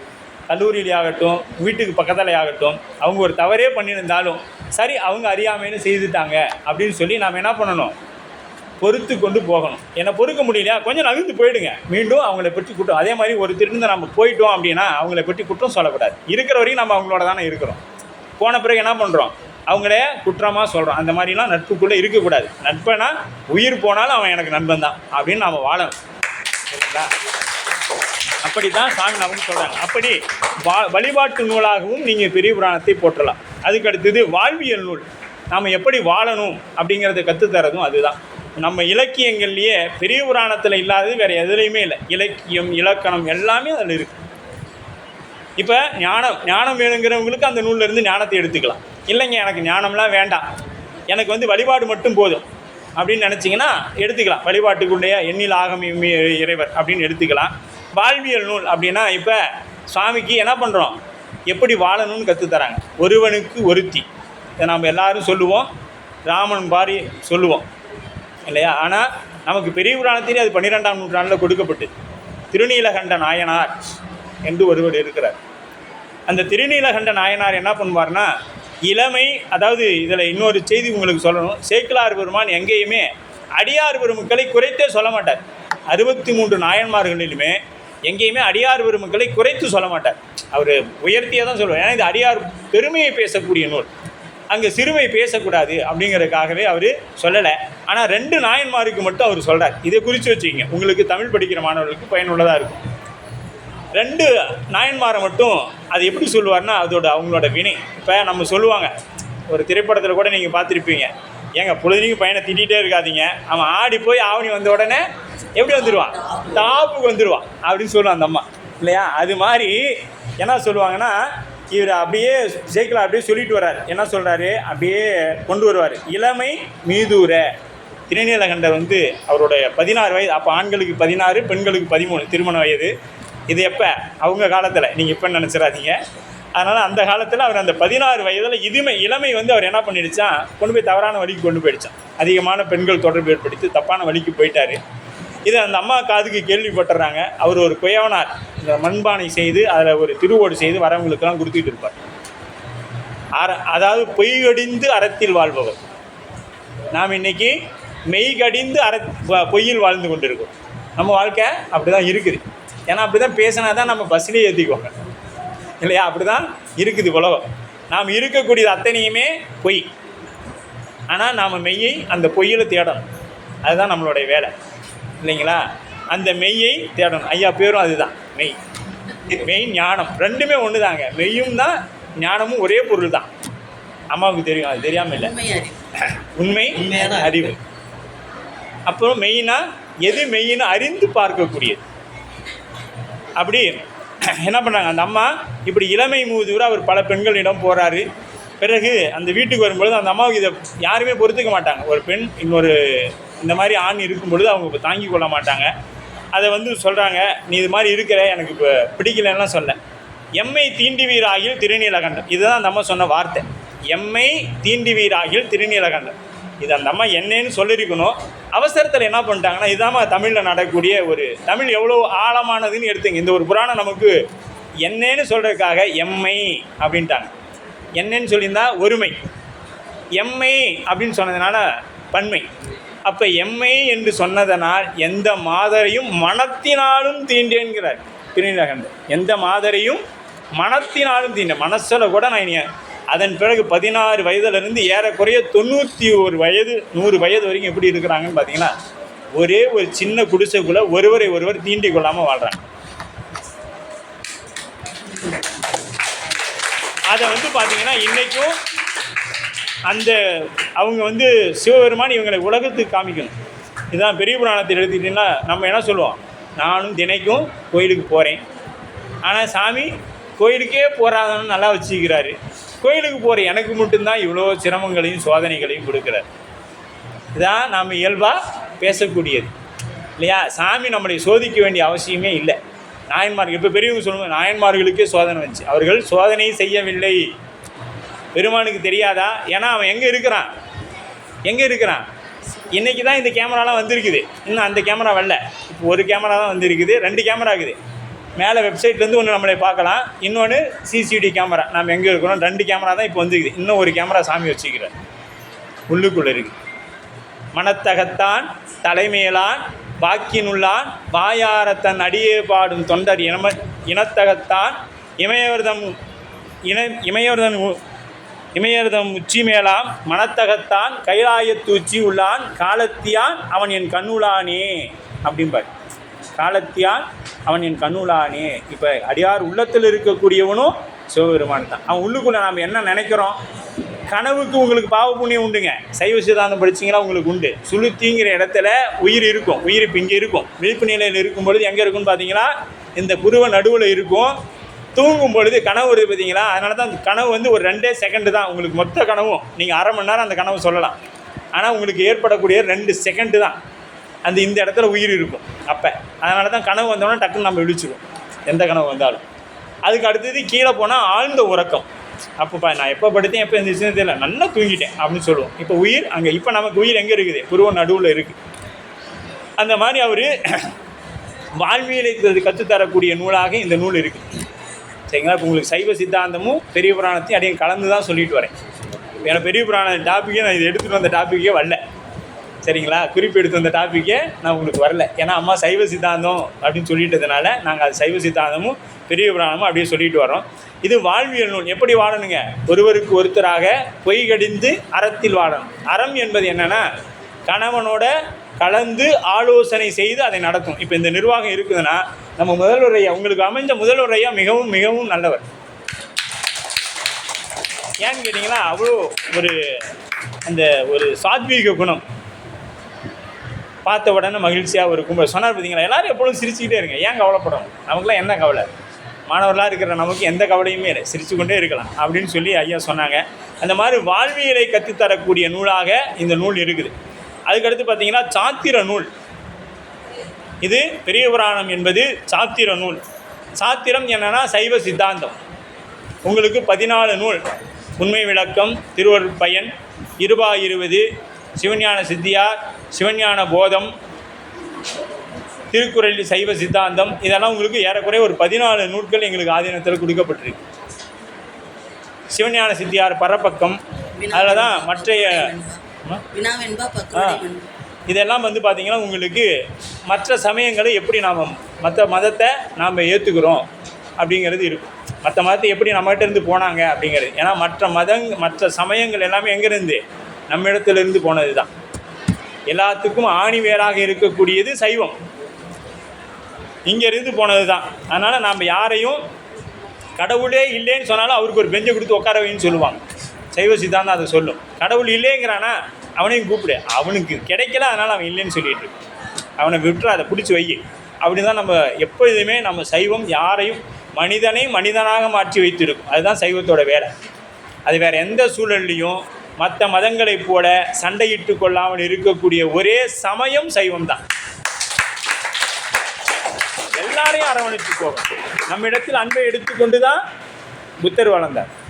சமணம் ஆஸ்தி நாஸ்தி, கடவுளே இல்லைன்னு சொல்லுவாங்க. மதுரையம்பதிக்கு போனீங்களா, திருஞான சம்பந்த பெருந்தகை மதுரைக்கு போகும் பொழுது அங்கே சமணர்கள் ஆட்சி செய்து கொண்டிருந்தாங்க. அவங்க எப்பொழுதுமே என்ன பண்ணுவாங்க, ஊழ்வினை உறுத்து ஊட்டும் அப்படிம்பாங்க. ஆனால் சைவம் அதை மறுக்கும். இந்த இடத்துல இது சைவம் படிக்கிற மாணவர்களுக்கு ரொம்ப அவசியம், அதை குறித்து வச்சுக்கிங்க. சைவ சித்தாந்தம் படிக்கிறவங்க சைவம் என்ன சொல்லுன்னா, ஊட்டுவன் ஒருவன் உளன் அப்படின்னு சொல்லும். இப்போ வினையை ஊட்டுவதற்கு ஒருத்தர் வேணும். இது எப்படின்னு கேட்டிங்கன்னா, இப்போ மண்பானை இருக்குது, அது எப்படி வருது, அது தானாக மண் பானை ஆகிடுமா அப்படின்னா ஆகாது. மண் இருக்கும், அதுக்கு அடுத்து மண் என்ன பண்ணும், தண்ணியை ஊற்றி குழச்சி ஒரு பக்குவப்படுத்தணும். எல்லா மண்ணுலேயும் அதை செய்திடவும் முடியாது பானையை. அந்த மண்ணை ஒரு பக்குவப்படுத்தணும். அந்த பக்குவப்படுத்திய மண்ணை உருட்டுவதற்கு அந்த சக்கரம் வேணும். இதெல்லாம் இருந்தால் பானை ஆகிடுமானா அதை செய்யறதுக்கு ஒரு ஆள் வேணும். அந்த ஆள் தான் சிவம். மண் தான் இந்த உலகம். சக்கரம் தான் நாம் செய்த வினை. இந்த சக்கரம் தான் நாம் செய்த வினை. நல்லது கெட்டது மாறி மாறி வரும். நாம் எப்படி இருக்கிறோன்னா, நாமெல்லாம் கம்மியாலாம் பாவம் பண்ணலைங்க, நிறையா பண்ணியிருக்கிறோம். ஏதோ தெரியாமல் செய்த புண்ணியத்தினால தமிழனாக பிறந்துட்டோம். நல்லா தெரிஞ்சுங்க, தமிழனா எப்படி பிறந்துட்டோம், தெரியாமல் செய்த புண்ணியத்தின் பயன்தான் நாம் தமிழனாக பிறந்திருக்கோம். அதை முதல்ல தெரிஞ்சுக்கணும். நான் தமிழனாக பிறந்தேன் அப்படின்னா நீங்கள் பெருமைப்பட்டு கொள்ளலாம். ஏன்னா நீங்களும் சிவமும் வேற இல்லை, முருகப்பெருமானும் நீங்களும் வேற இல்லை. எல்லா தமிழர்கள் அத்தனை பேரும் சிவமும் முருகனாகத்தான் இருக்கிறவங்க. அவங்களுக்கும் மற்ற பாஷை எல்லாமேங்க தேவ பாஷைன்னு சொல்லுவாங்க. இதை தைரியமாக சொல்லலாம் எந்த இடத்துலையும். ஆனால் எங்கள் தமிழ் கைலாய பாஷை சுந்தரமூர்த்தி நாயனார் தமிழில் தான் கைலாயத்தில் பாடினார், வேறு எங்கேயும் பாடல். எங்கள் தமிழ் அந்த அளவுக்கு ஒரு உயர்வானது. வேறு பாஷை எல்லாமே என்னங்க தேவ பாஷை, தேவர்களோட சரி. ஆனால் தமிழர்களுக்குன்னு பார்த்தீங்கன்னா சிவம்தான். முருகப்பெருமான் திருப்புகளில் என்ன வேணும் கேட்டு பாடுங்க, அத்தனையும் கொடுப்பார். அந்த அளவுக்கு தமிழ் நமக்கு உயிரோட உயிராக கலந்து நிற்கிறது. அதனால் என்றைக்கும் தமிழையும் சிவத்தையும் பிரிக்கக்கூடாது, முருகனையும் தமிழையும் பிரிக்கக்கூடாது. ரெண்டும் எல்லாம் ஒன்று தான். தமிழ் புத்தகத்தை பார்த்தோன்னே நமக்கு முருகன் நினைப்பு வந்துடும், சிவபெருமான் நினைப்பு வந்துடும். அந்த அளவுக்கு நமக்கு தமிழ் மீது அப்படி சாத்திர நூல்களை நமக்கு கொடுப்பது பெரிய புராணம். இது எங்கேன்னு பார்த்தீங்கன்னா கண்ணப்ப நாயனார் புராணத்தில் எடுத்துக்கலாம். மும்மலம் இருவினை அப்படின்னு சொல்லி வரும். அதே மாதிரி அவர் படிகள் ஏறும் பொழுது 36 தத்துவங்களையும் 60 தாத்வீகங்களையும் கடந்து கண்ணப்ப நாயனார் இடத்துல போனார். மொத்தம் சைவ சித்தாந்தத்தில் 96 தத்துவங்கள் சொல்லப்படும். 96 தத்துவங்களில் 36 தத்துவம், 60 தாத்வீகம். இந்த 36க்குள்ளே இருக்கிறது 60 தாத்வீகம். இதை நம்மளை பற்றி பேசக்கூடியது சயின்ஸ், அறிவியல். கண், காது, மூக்கு இதை செயல்படுறது எப்படி அப்படிங்கிறதெல்லாம் உங்களுக்கு சைவ சித்தாந்தத்தில் முழுக்க வரும். சித்தியார் உண்மை விளக்கம் என்கின்ற ஒரு நூல் உங்களுக்கு வரும். அதில் அந்த உண்மை விளக்க நூலில் எப்படி இந்த உலகம் உண்டாகிறது, இந்த உடம்பு எப்படி உண்டாக்கப்படுகிறது, அதில் இருக்கக்கூடிய மனம், சித்தி, புத்தி, அகங்காரம் இதெல்லாம் எப்படி செயல்படுது, இப்போ கண் எப்படி பார்க்குது, வாய் எதை வச்சு இப்போ ஆதாரமாக வச்சு பேசிகிட்டு இருக்குது, இதையெல்லாம் நமக்கு சைவ சித்தாந்தம் தெளிவாக நமக்கு கூறும். ஆகவே நாம் ஒவ்வொருவரும் மனிதனாக வாழணும்னு நினச்சோம்னா, நிம்மதியாக வாழணும்னு நினச்சோம்னா சைவ சித்தாந்தம் படிக்கணும். நிம்மதி, எந்த பிரச்சனை வந்தாலும் ஃபேஸ் பண்ணலாம். இப்போ ஐயா சொன்னாங்க, எனக்கு வாழ்க்கையில் வராத சிரமங்களே இல்லை. ஏன்னா பொதுத்துறைக்கு வந்துட்டோம். பொதுத்துறைக்கு வந்துட்டால் என்ன பண்ணுங்க, பூ மாலையெல்லாம் என்னைக்காக தான் ஒரு நாளைக்கு விடும். எனக்கும் காலில் இருக்கிறதுலே போட்டு விழுவோம் மேலே. அத்தனை அவமானங்கள், அவப்பெயர்கள் அத்தனையும் வரும். இதையெல்லாம் சந்தித்தவங்க தான் நம்ம நாயன்மார். இல்லையே எண்ணாத ஏற்பகை நாயனார் வாழ்க்கையில் அவர் சந்திக்காததே இல்லை. எல்லாம் கொடுத்து முடிச்சிட்டார், எல்லாத்தையும் கொடுத்து முடிச்சிட்டார். கடைசியில் நம்ம சுவாமி ஏன் அவரை வில்லேன்னு ஃபஸ்ட்டு சொன்னேன். ஏன் சொன்னேன்னா இதுக்காகத்தான். வருவார், எல்லாம் கொடுத்து முடிச்சிடாரு. சிவபெருமானுக்கும் தெரியும் அவர்கிட்ட எதுவும் இல்லைங்கிறது அவருக்கும் தெரியும். வருவார், வந்த மாத்திரத்தில் உன்ட்ட இருக்கிற சாமி என்கிட்ட இருக்கிறதா கேளுங்கம்பார். இது வரைக்கும் கேட்டதை கொடுத்த இவர் இப்போ என்கிட்ட இருக்கிறதா கேளுங்கம்பார். சரி இருக்கிறதா கேட்குறேன், உன் காதல் மனைவி வேண்டும்னார். நம்மளாக இருந்தால் என்ன பண்ணுவோம், ஏன்டா போலி சாமியாரா நீ அப்படின்னு சொல்லி அடித்து விரட்டிடுவோம். அவர் வேடம் தொழுதல். அதனால் என்ன பண்ண, அடியார் வந்து கேட்குறாங்க, இல்லைங்க கூடாது, அம்மாவை குடிச்சு. அந்த அம்மா என்ன பண்ணாங்க, அதில் பெரிய புராணத்தில் ஒரு இடம் இருக்குங்க, கலங்கி தெளிந்தாளுங்க. கலங்கி தெளிந்தாள் அப்படின்னு சொல்லி சேக்கிழார் சொல்லியிருக்கோம். என்னத்துக்கு கலங்கினாங்க? ஸோ நாம் எங்கள் கணவர் ஏதாவது சொல்லி அவருடைய ஆசையை நம்ம நிறைவேற்ற முடியாமல் போயிடுமோன்னு கலங்கினாங்களாம். அவர் போன்னு சொன்ன மாத்திரத்தில் தெளிஞ்சிட்டாங்களாம். கலங்கி தெளிந்தா அப்படின்னு சொல்லுவார். அப்போ அந்த இடத்துல என்ன பண்ணுறாரு சேக்கிழார், அப்படியே இலக்கணம், இதெல்லாம் இலக்கியம், சுவை, உணவு, அதே என்ன சாப்பிட்டு பார்க்கணும். சாப்பிட்டா தான் அது புரியும். எப்படி அந்த அம்மா அந்த கலங்கி இருப்பாங்க, நம்ம கணவனால் கொடுக்க முடியும், அது கணவன் மேலே அன்பு வைக்கணும். அந்த அளவுக்கு அன்பு வச்சுருந்தோன்னா அந்த கலக்கம் நமக்கு தெரியும். கணவன் மேலே நம்மளால் அன்பு, நம்ம கணவனால் கொடுக்க முடியாமல் போயிட்டா நம்ம வாழ முடியாது, இனிமேட்டு செத்துருவோமே அப்படிங்கிற நிலைக்கு வந்துருச்சு. ஏன்னா நாயன்மார்கள் தன்னை எடுத்துக்கொண்ட கொள்கை முற்று பெறும் வரை செய்தாங்க. அது இடையில முற்று பெற்றுட்டா தன்னுடைய உயிரை நீர்த்துட்டாங்க. செய் அல்லது செத்து மடி, அந்த மாதிரி தான் அவங்களோட இருந்தது. அப்படி அந்த அளவில் ஒவ்வொருத்தரும் வாழ்ந்து காமிச்சாங்க நமக்கு. அடுத்தது இலக்கிய நூல், வரலாற்று நூல் சொல்லிட்டோம். இலக்கிய நூல் 6வது நூல். மொத்தம் 8 நூலாக போட்டலாம் பெரிய புராணத்தை.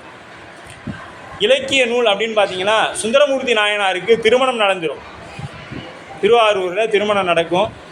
திருமணம் நடந்த அடுத்த நாள், திருமணம் இன்றைக்கி நடக்குதுன்னா அடுத்த நாள் காலையில் அவர் வழக்கம் போல் எந்திரிச்சு பூசையெல்லாம் பண்ணிவிட்டு, அந்த இடம் எப்படி இருக்குதுன்னு சொல்லுவாங்க, தென் திசையில் இருந்து வரக்கூடிய அந்த தென்றல், சாரல் தென்றல், இது ரெண்டும் அப்படியே கலந்து காலையில் ஒரு பனிப்பொழிவோட ஒரு நிலை. அங்கே மயில்கள் ஆடுது, அப்புறம் நிறைய பறவைகள்லாம் சத்தமிடுது, தேன் நிறைந்த மலர்கள் இருக்குது, சோலைகள்லாம் இருக்குது. அப்படியே தண்ணி ஓரமாக ஆற்றுல ஓடிட்டு இருக்குது. இதெல்லாம் பார்த்துட்டு அது ஓரமாக அவரோட இல்லம் இருக்குது. அங்கேருந்து காலையில் என்ன பண்ணுறாரு, அதை எல்லாம் விட்டுட்டு அப்படியே வராரு. எங்கே வராரு அப்படின்னா கோயிலுக்கு வராருங்க. நாம் அடுத்த நாள் எங்கே போவோம்? சினிமாவுக்கு போகலாமா அப்படின்னு யோசனை பண்ணக்கூடிய நாளில் அவர் என்ன பண்ணுறாரு? 7ஆம் நூற்றாண்டில், ஒன்றும் அதிகபட்சம் இல்லை, ஒரு 1300 ஆண்டுகளுக்கு முன்பு தான். ஆனால் இந்த இடம்லாம் இன்றைக்கும் இருக்குது. நம்ம வரலாற்றில் இருக்கக்கூடிய அத்துணை இடங்களும் நிறையா, தயவு செய்து சொல்கிறேன், தமிழ் படிக்கிற மாணவர்கள் நிறைய ஆய்வு பண்ணுங்கள், நிறைய ஆய்வு பண்ணுங்கள். சித்தாந்தம் படிக்கிற மாணவர்கள் நிறைய ஆய்வு பண்ணுங்கள். நாம் எதையாவது அதில் சொல்ல முடியுமா அப்படின்னு சிந்திங்க. நிறையா படிக்கணும், அதில் எப்படி வாழ்ந்திருக்கிறாங்க அதெல்லாம் அனுபவிக்கணும். இது சொல்லால் விளக்க முடியாத ஒன்று. பெரிய புராணம் என்பது சொல்லால் விளக்க முடியாதது. அவ்வளோ அற்புதமான நூல் அது. அந்த மாதிரி இலக்கியம் கலந்தது எப்படி இருக்கும் அப்படின்ட்டு. அதே மாதிரி கண்ணப்ப நாயனார் புராணத்தில் போனீங்கன்னா அந்த பன்றி கொம்பை எப்படி அணிகலனாக செய்கிறாங்க, இதெல்லாம் நமக்கு எங்கே இருக்கும்? கண்ணப்ப நாயனார் புராணத்தில் உங்களுக்கு இதெல்லாம் இருக்கும். அந்த மலைவாழ் மக்கள் யானை தந்தத்திலையும் புலிக்கொம்புலையும் பன்றி அந்த முள்ளம்பண்டியில் இருக்கக்கூடிய அந்த முள்ளு நாளையும் எப்படி தான் அணிகலன்களாக அதை மாற்றிக்கொள்கிறாங்க அப்படிங்கிறதும் உலகத்துக்கே முதல்ல உறுப்பு தானம் செய்து கற்றுக் கொடுத்தது எங்கள் சைவம்.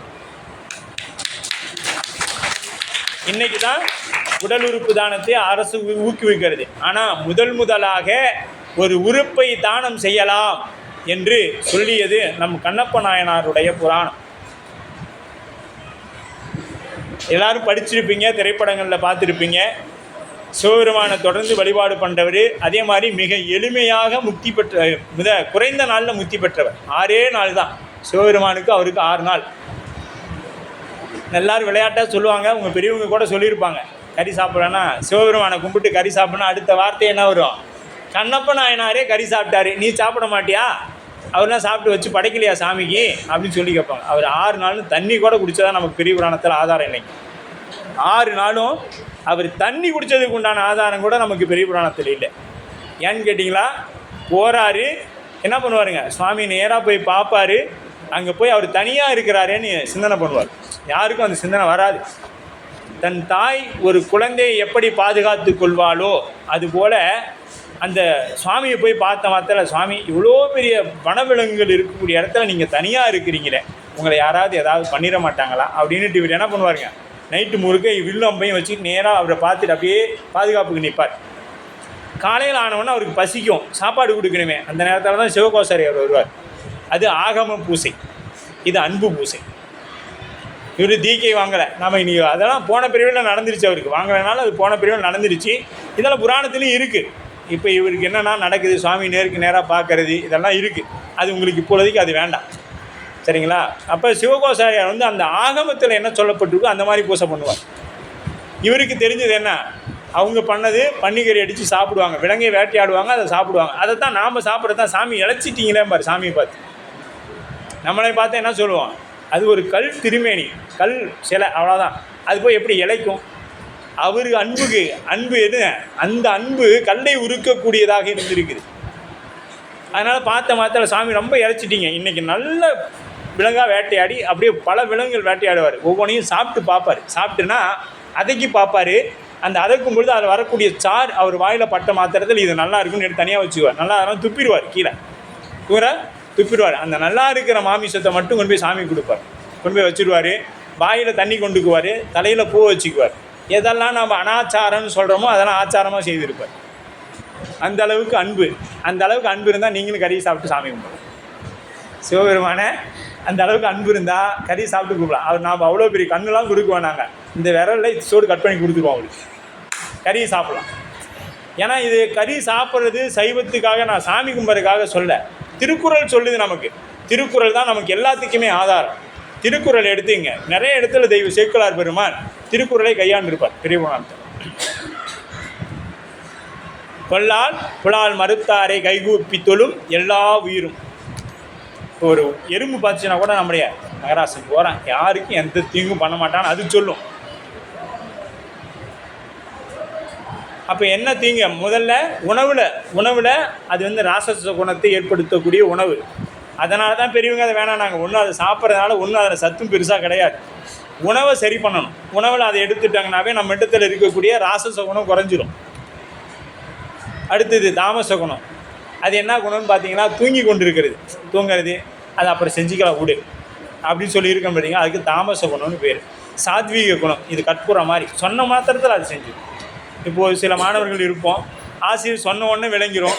ஒரு சில மாணவர் 10 முறை சொன்னாலும் அது 11வது முறை அடுத்த நாள் வந்து கேட்பார், இது என்ன சார், இது எனக்கு ஒன்றுமே புரியவே இல்லை அப்படின்னு. சரி அப்படியா, மறுபடியும் அவர் உட்காந்து சொல்லி தருவார். அன்னைக்கு ஒரு 4 முறை சொல்லி கொடுத்து அதில் பாதி தான் தேர்ந்தெடுப்பார். அவ்வளோதான். ஏன்னா அவ்வளோ ஏன்னா ஒரு ஈடுபாடு இல்லாமல் இருக்கிறது. எதுலேயுமே ஒரு ஆர்வம் வரணும்.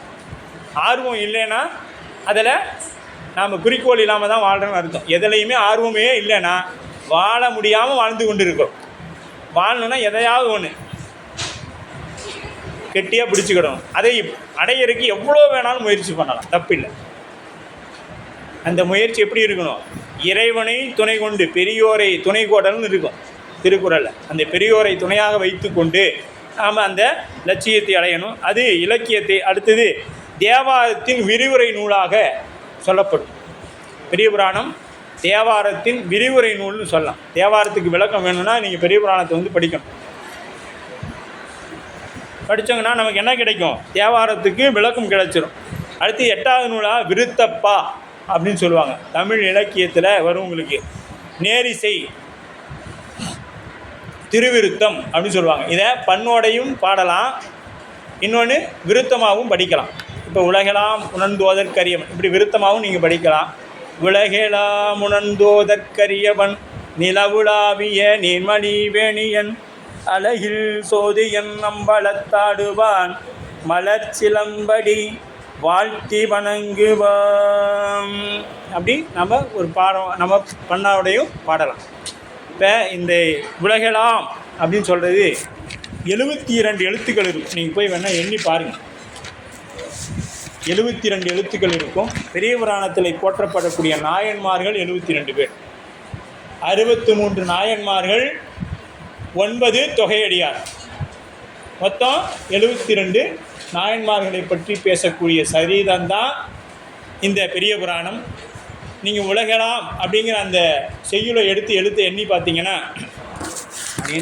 எத்தனை வரிக்குன்னு சொல்லிடுறேன் எடுத்துப்பேன் நான். உலகெல்லாம் முதல் வரிக்கு 20 எழுத்துக்கள்.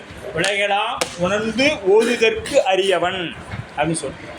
இப்போ இந்த உலகெல்லாம் என்பது என்னன்னு பார்த்தீங்கன்னா, இந்த உலகம் மட்டும் இல்லை, மேலோகம், பாதாள, அதல எல்லாமே இருக்கக்கூடிய லோகம் எல்லாம் இருக்கக்கூடிய உயிரினங்கள் எல்லாம் சிவபெருமானை உணர்ந்துட முடியுமானா முடியாது. அதனால தான் உலகெல்லாம் உணர்ந்து ஓதுதற்கு அரியவன். இந்த ஒரு பாடல் தான் நமக்கு சைவ சித்தாந்தமும். இதற்கு சொரூப நிலை என்று பெயர். இறைவன் எப்படிப்பட்டவனா, எல்லாம் கடந்து இருக்கக்கூடியவன், வெளிக்கும் வெளிக்கும் வெளியனாய் வெளிக்கும் என்பது பேரூர் புராணம். இப்போ நாம் பார்த்து கொண்டு இருக்கக்கூடிய இந்த வானம் ஒன்று, அதுக்கு மேலே ஒரு வானம் இருக்குது, வெளிக்கும் வெளிக்கும் வெளியனாய் வெளிக்கும். அப்போ அதுக்கு மேலே ஒரு வானம், 3 வானங்கள் இருக்குது. இப்போ நாம் பார்க்கக்கூடியது ஒன்று, இது மாதிரி 3 இருக்குது. அதையெல்லாம் கடந்து நிற்கக்கூடியது தான் சிவம்.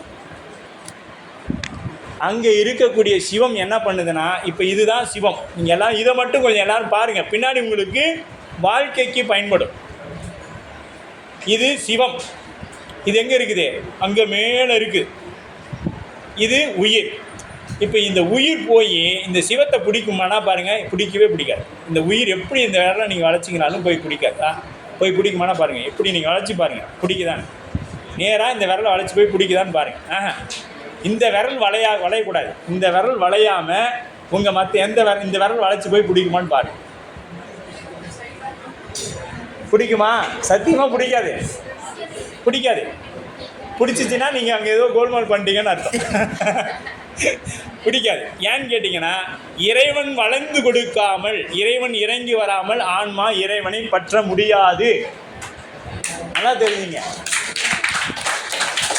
இறைவன் வளைந்து கொடுக்காமல் ஆன்மா இறைவனை பற்ற முடியாது.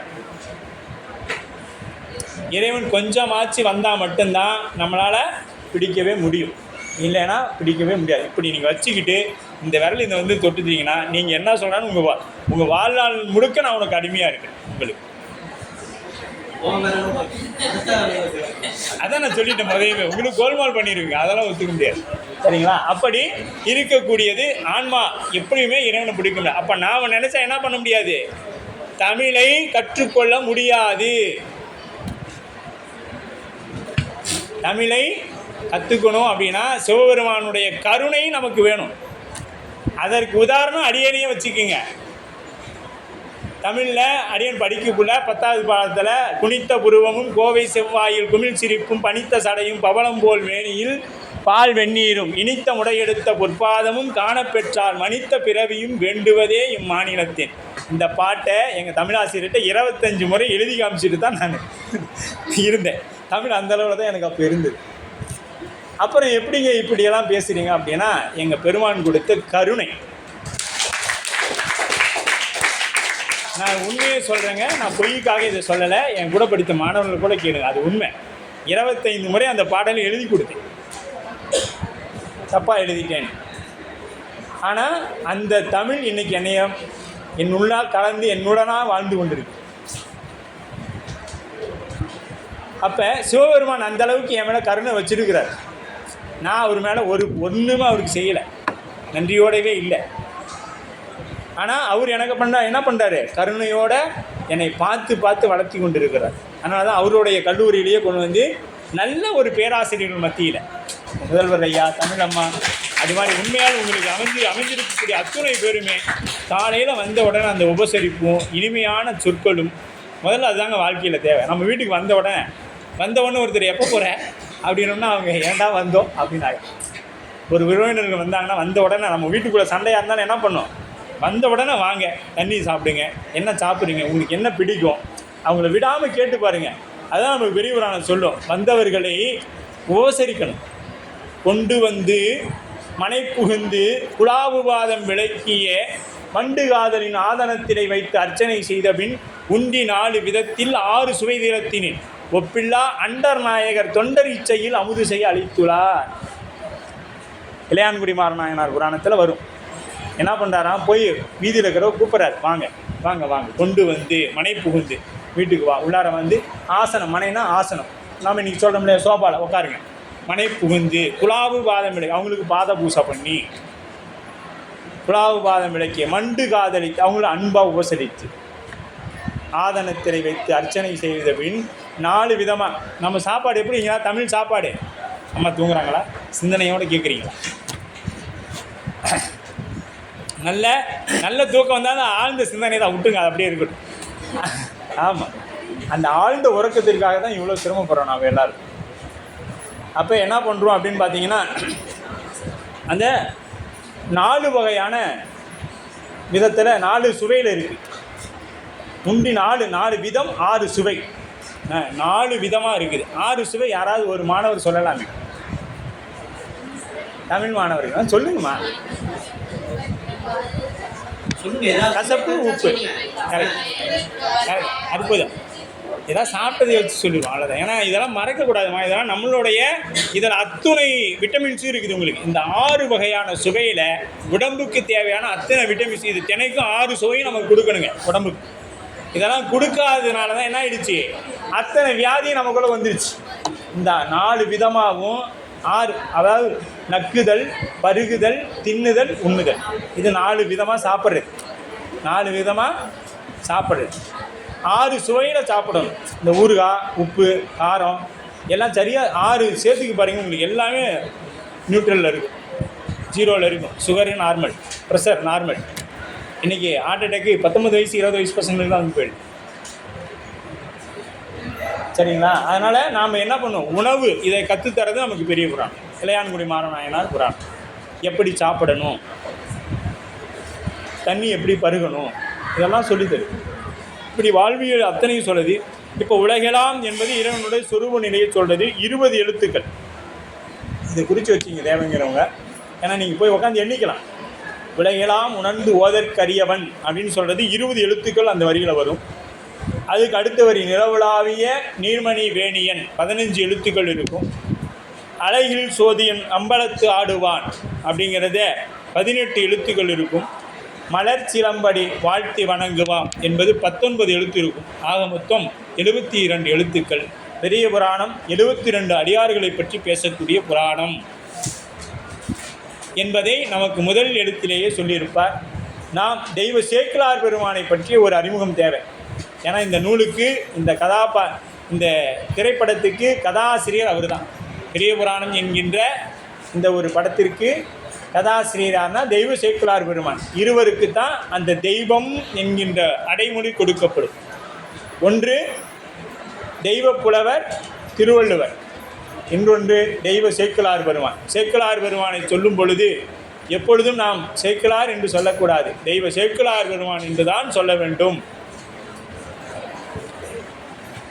ஏன்னா அது தெய்வத்தை பற்றி மட்டுமல்ல, நம்மை பற்றி ஆன்மாவை இறைவனிடத்தில் எப்படி கொண்டு செலுத்துவது என்பதை பற்றி சிந்தித்தவர்கள் இந்த இருவர் மட்டும்தான். அதே போல இந்த இருவர்கள் சொல்லியதை எந்த இடத்திலும் எந்த மதத்தவரும் எந்த சமயத்தவரும் மறுத்து கூறவே முடியாது. அந்த அளவுக்கு ஆழமான சிந்தனை இருக்கக்கூடியவர்கள். உயிர்கள் அப்படி எல்லா உயிரும் உணர்ந்து ஓதற்கரிய, உலகத்தில் இருக்கக்கூடிய எல்லா உயிர்களும் உணர்ந்து ஓதற்கறியக்கூடியவனாக இருக்கக்கூடிய இறைவன் நம் மீது வைத்த கருணையின் காரணமாக இறங்கி வரான். எப்படி வரான்னா தடத்த நிலை என்று சொல்லப்படக்கூடிய உருவம் தாங்கி வரான். இங்கே அர்த்தநாதீஸ்வரராக இருக்கிறாரு, திருவண்ணாமலையில் அண்ணாமலையாராக இருக்கிறாரு, மதுரையில் சொக்கநாதராக இருக்கிறாரு. இப்படி சுவாமி எப்படி வேண்டுவார் வேண்டுவார் வேண்டுவதே ஈவான் கண்டாய், யார் ஒருவர் உள்குவார் உள்ளத்துள்ளே அவ்வுருவாய் நிற்கின்ற அருளும் தோன்றும். இறைவனுடைய வடிவம் எப்படிங்க? அது சக்தியின் வடிவம் தான். இறைவன் நேரடியாக, உங்களுக்கு சைவ சித்தாந்தம் வந்தீங்களா வகுப்பில் உங்களுக்கு இதெல்லாம் தெரியும். ஆசிரியர் சென்ற வகுப்பு நடந்திருந்தால் சொல்லியிருப்பாங்க. இறைவன் அனாதியே நின்ற சிவம் என்ன பண்ணுங்க, பரசிவமாக இறங்கி வரும். பரசிவம் பரசக்தியின் வழியாக இந்த உலகத்தை படைத்தல், காத்தல், மறைத்தல், அப்புறம் அழித்தல் இல்லை, அது ஒடுக்குதல். அழித்தல்ங்கிறது வார்த்தை தான், ஆனால் அந்த தொழில் பார்த்திங்கன்னா ஒடுக்குதல். நம்ம சைவ சித்தாந்தம் என்னைக்கும் அழித்தல் அப்படின்னா அது இல்லாமல் பண்ணிடுறதுன்னு அர்த்தம். ஒடுக்குதல் அப்படின்னு பொருள். பெருசாக இருக்கிறது என்ன பண்ணுறோம், சின்னதாக ஆக்கிடும். அதுதான் நம்ம ஆணவத்தை செய்யக்கூடிய வேலை. ஆணவம் எப்பொழுதும் நாம் அன்னைக்கு இருந்தோம், அப்பையும் இருந்துச்சு, இன்றைக்கி இருக்கிறோம், இப்பையும் இருக்கும், நாளைக்கும் ஆணவம் தான் நம்ம இடத்துல இறைவனிடத்தில் கொண்டு போய் சேர்த்தும். ஆணவம் இருக்கணும், இறைவனிடத்தில் கொண்டு போய் சேர்த்தும். எப்படி சேர்த்தும் அப்படின்னீங்கன்னா, அது ஒரு சிம்பிளாக ஒரு கதை சொல்லிடலாம். ஒரு ரவுடி இருக்கிறான், தினைக்கும் மாமூல் வாங்குகிறான். ஒரு கடையில் வந்து தினைக்கும் 100 ரூபா மாமூல் வாங்குகிறான். தல்லைனா என்ன பண்ணுவான், கடையில் இருக்கிற அத்தனை பொருளையும் அடித்து உடச்சிடுவான் இல்லையா? அப்படி தினைக்கும் 100 ரூபா வாங்கிட்டு இருக்கிறான் ரவுடி. ஒரு காலத்தில் செத்து போயிட்டான். செத்து போன பின்னாடி, இல்லை செத்து போயிட்டான், இல்லை அவன் போலீஸ் பிடிச்சிட்டு போயிடுச்சு அப்படின்னு வச்சுக்கிங்க. அவன் இப்போ வரதில்லை, வந்து பணமும் வாங்கலை. ஆனால் நமக்கு என்ன ஆயிடுச்சு, அதே வியாபாரம் தான் நடக்குது. ஒரு நாளைக்கு 100 ரூபாய் என்னாச்சுங்க, எக்ஸ்ட்ரா மீதியாச்சு. அப்போ இந்த ரவுடி இருக்கிறான், நேற்று இருந்தான், இன்றைக்கி அவன் தீமை செய்யாமல் இருக்கிறான். இன்றைக்கி தீமை செய்யாமல் இருக்கிறான். அப்படி தான் நம்ம இடத்துல ஆணவம், கேவலம் என்கின்ற ஒரு நிலையிலும் ஆணவம் இருந்துச்சு, இன்றைக்கி இருக்குது. அப்புறம் தீமை செய்யாமல் இருக்கும் நம்மளோட. அந்த மாதிரி இருக்கக்கூடியது தான் ஆணவம். இந்த ஆணவம் தான் நம்ம இறைவனத்தை கொண்டு போய் சேர்த்தோம். அது இன்னும் எப்படி உங்களுக்கு சொல்லலாம்னா, நீங்கள் நடராஜர் மூர்த்தம் பார்த்துருப்பீங்க, நடராஜர் திருமேனி பார்த்துருப்பீங்க. கீழே ஒருத்தனை வச்சு சுவாமி மேய்ச்சி கொண்டு இருப்பார். அதுதான் ஆணவம். இன்னும் விளக்கம் வேணும் அப்படின்னு பார்த்தீங்கன்னா, விளக்கு ஒளி, விளக்கு ஏற்றுறோம் எல்லோரும் தினைக்கும். வீட்டில் விளக்கு ஏற்றுறோமா, சரி எல்லா நாளும் ஏற்றனாலும் கார்த்திகை தீபம் அப்படி இல்லைனா இன்னொன்று வச்சுருக்குறோம். என்ன பண்ணுவோம், ஏற்றி அமைக்கிறது. அவங்கவுங்க பர்த்டே அன்றைக்கி என்ன பண்ணுவோம், தமிழனி கலாச்சாரம் விளக்கு ஏற்றுதல். நாம் ஏற்றிட்டு வாயில் ஊற்றி அனுப்பிச்சிடுவோம். அந்த விளக்கு ஏற்றும் பொழுது அந்த ஒளி இங்கே என்ன இருக்கும், அது கீழே ஒரு கருப்பாக இருக்கும். அதுக்கு தான் ஆணவம்னு பேர். இறைவன் பிரகாசமானவன், அதன் கீழ் அடங்கி இருக்கக்கூடிய அந்த கருமை நிறம்தான் ஆணவம். அப்போ அந்த ஒளி எங்கே, இப்போ இந்த எல்லா ஜன்னலையும் அடைச்சிட்டு கதவெல்லாம் சாத்திட்டு ஒரு விளக்கு ஏற்றி வச்சு பார்த்தீங்கன்னா அந்த பிரகாசமாக இருக்கும், அந்த அறையே பிரகாசமாக இருக்கும். அது அணைஞ்சிருச்சுன்னா அப்போ அங்கே அடங்கி கிடந்த இருள் என்ன ஆயிடுச்சு, விரிஞ்சிருச்சு. இங்கே விரிஞ்சிருக்கக்கூடிய இருள் தான் அந்த ஒளி கீழே அடங்கி நிற்குது. அப்படிங்கிறது தான் ஆணவம். இப்போ ஆணவம் நமக்கு எந்த காலத்தும் இருக்கும், அனாதி பொருள். இப்போ இறைவன் இருக்கிறான், நாம் இருக்கிறோம், ஆணவமும் இருந்துக்கிட்டு தான் இருக்குது. இந்த 5 விரலும் ஒன்றா தானே பிறந்துச்சு. தனித்தனியாக எப்பயாவது இது 1 மாதம் கழிச்சு இது 1 மாதம் கழிச்சு அப்படி வந்துச்சா என்ன? 5ம் ஒன்றா தான் இருந்துச்சு. அப்போ இறைவனும் இருக்கிறான், ஆன்மாவும் இருக்குது, மலங்களும் இருக்குது. இதுக்கு மலம்னு பேர். பாசம், மலம், ஆணவம், கண்மம், மாயை. சரிங்களா? இது 3. இப்போ பாருங்கள், இது பார்த்துட்டிங்கன்னா இப்போ ஆன்மா இதோடு சேர்ந்துருந்துச்சுன்னா என்னாச்சுங்க? இதனாலும் தெரியாது. சைடில் பார்த்தீங்கன்னா இப்போ இது இங்கே போயிடுச்சு அப்படின்னா என்ன ஆகிடும்? இது போயிடுச்சுன்னா மீதி இறைவனும் பசுந்தான் இருக்கும். ஆனால் இது எங்கே இருக்குது? அடங்கி நிற்குது. கீழே எங்கே பண்ணுதுங்க? சுவாமிகிட்ட அடங்கி நிற்குது. அப்படிங்கிறது தான் நடராஜரோட தத்துவமாக நமக்கு இருக்குது. 5 எழுத்தை பற்றி மிகவும் விரிவாக நம்ம பெரிய புராணத்தில் பேசப்படும். பசுஞானம், பாசஞானம், பதிஞானம் என்று சொல்லப்படக்கூடிய 3 ஞானங்களையும் கொடுக்கக்கூடியது பெரிய புராணம். நம்ம இப்போ ஆசிரியரை பற்றி கொஞ்சம் சிந்திப்போம்.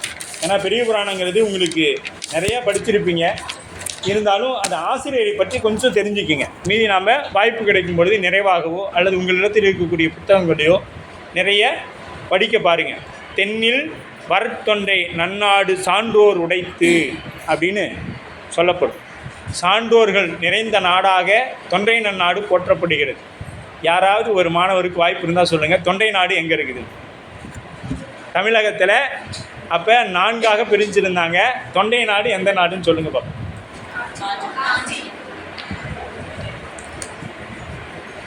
உண்மை, காஞ்சிபுரம் இருக்கக்கூடியது தொண்டை நன்னாடாக போற்றப்படுகிறது. அது சான்றோர் உடை. தெய்வ சேக்கிழார் பெருமான் திருவதானம் செய்தது அங்கே தான். தெய்வ புலவர் திருவள்ளுவர் செய்ததும் அதே தொண்டை நன்னாடு தான். காலத்திலிருந்து இங்கே காஞ்சிபுரம் வரைக்குமே இருக்கக்கூடிய அத்தனையுமே தொண்டை நாடாகத்தான் போற்றப்பட்டது. அந்த நாட்டில் புலியூர் கோட்டம் 24 பிரிவுகளாக இருந்தது. அதில் புலியூர் கோட்டம் என்கின்ற அந்த கோட்டத்திலே குன்றையூர் அப்படிங்கிற பதியில் தெய்வ சேக்கிழார் பெருமான் திருவதானம் பண்ணுறாங்க. ஏன்னா இந்த ஆசிரியரை பற்றி தெரிஞ்சுக்கணும்ல. இப்போ நம்ம தமிழம்மா பற்றி நம்ம தெரிஞ்சுக்கிறோமா இல்லையா? என்ன தெரிஞ்சுக்குவோம்? தமிழம்மா எப்பெல்லாம் வரமாட்டாங்க, எங்கெல்லாம் போயிடுவாங்க, அந்த அன்னைக்கு பார்த்து நாம் வந்துடணும், அப்படி தான் சிந்திக்கிறோம். நாங்களாம் படிக்கக்குள்ள அப்படி தான். நான் உங்களே சொல்கிறேன், நான் படிக்கக்குள்ள அப்படி தான். அதனால் என்னோடய இதை தான் நான் உங்களுக்கு சொல்லிக்கிறேன் இல்லையா? என்னோடய இதை தான் உங்களுக்கு சொல்லிக்கிறேன். அப்போ என்றைக்கு அவங்கெல்லாம் வரமாட்டாங்க, ஏன்னா நமக்கு தான் தமிழ்லாம் அலர்ஜியை. அதனால் என்றைக்கு அவங்க வரமாட்டாங்களோ அன்றைக்கி நாங்கள் வந்துடுவோம். அவங்க வர அன்றைக்கி முடிஞ்ச அளவுக்கு என்னென்ன தலைவலி வருதா, காய்ச்சல் வருதா அத்தனையும் வர வச்சு இருந்துக்குவோம். அப்படி தான் இருந்தோம். அதனால தான் சாமி எங்களையா எதை வேண்டான்னு சொன்னோமோ அதையவே கொடுத்து உட்கார வச்சுட்டாரு. நீங்கள் வேண்டான்னு ஓடுறியா இந்தா அப்படின்னு சொல்லி கொடுத்து உட்கார வச்சுருவார். இப்போ நாம் திருமணம் பண்ணணும்னு நினைக்கிறப்போ ஒரு அழகான பொண்ணாக வேணும்னு நினைப்போம். நம்ம எது வேணும்னு நினச்சோமோ அது கிடைக்காது. சாமி வேற ஒன்று கொடுத்துருவார். அதோடு இருந்து அட்ஜஸ்ட் பண்ணி தானே வாழ்கிறோம்.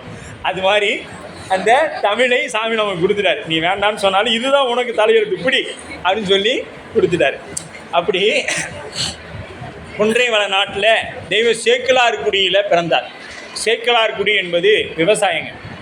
இன்றைக்கி நாம் எத்தனை பேர் விவசாயியை கல்யாணம் பண்ணிக்குவோம், அல்லது எத்தனை ஆண்கள் விவசாய குடும்பத்தில் இருக்கக்கூடிய பெண்களை திருமணம் செய்துக்கோனா அப்போ மட்டும் சொல்லுவாங்க எங்கள் அப்பா அம்மா முடிவு பண்ணுவாங்கன்னு சொல்லுவாங்க.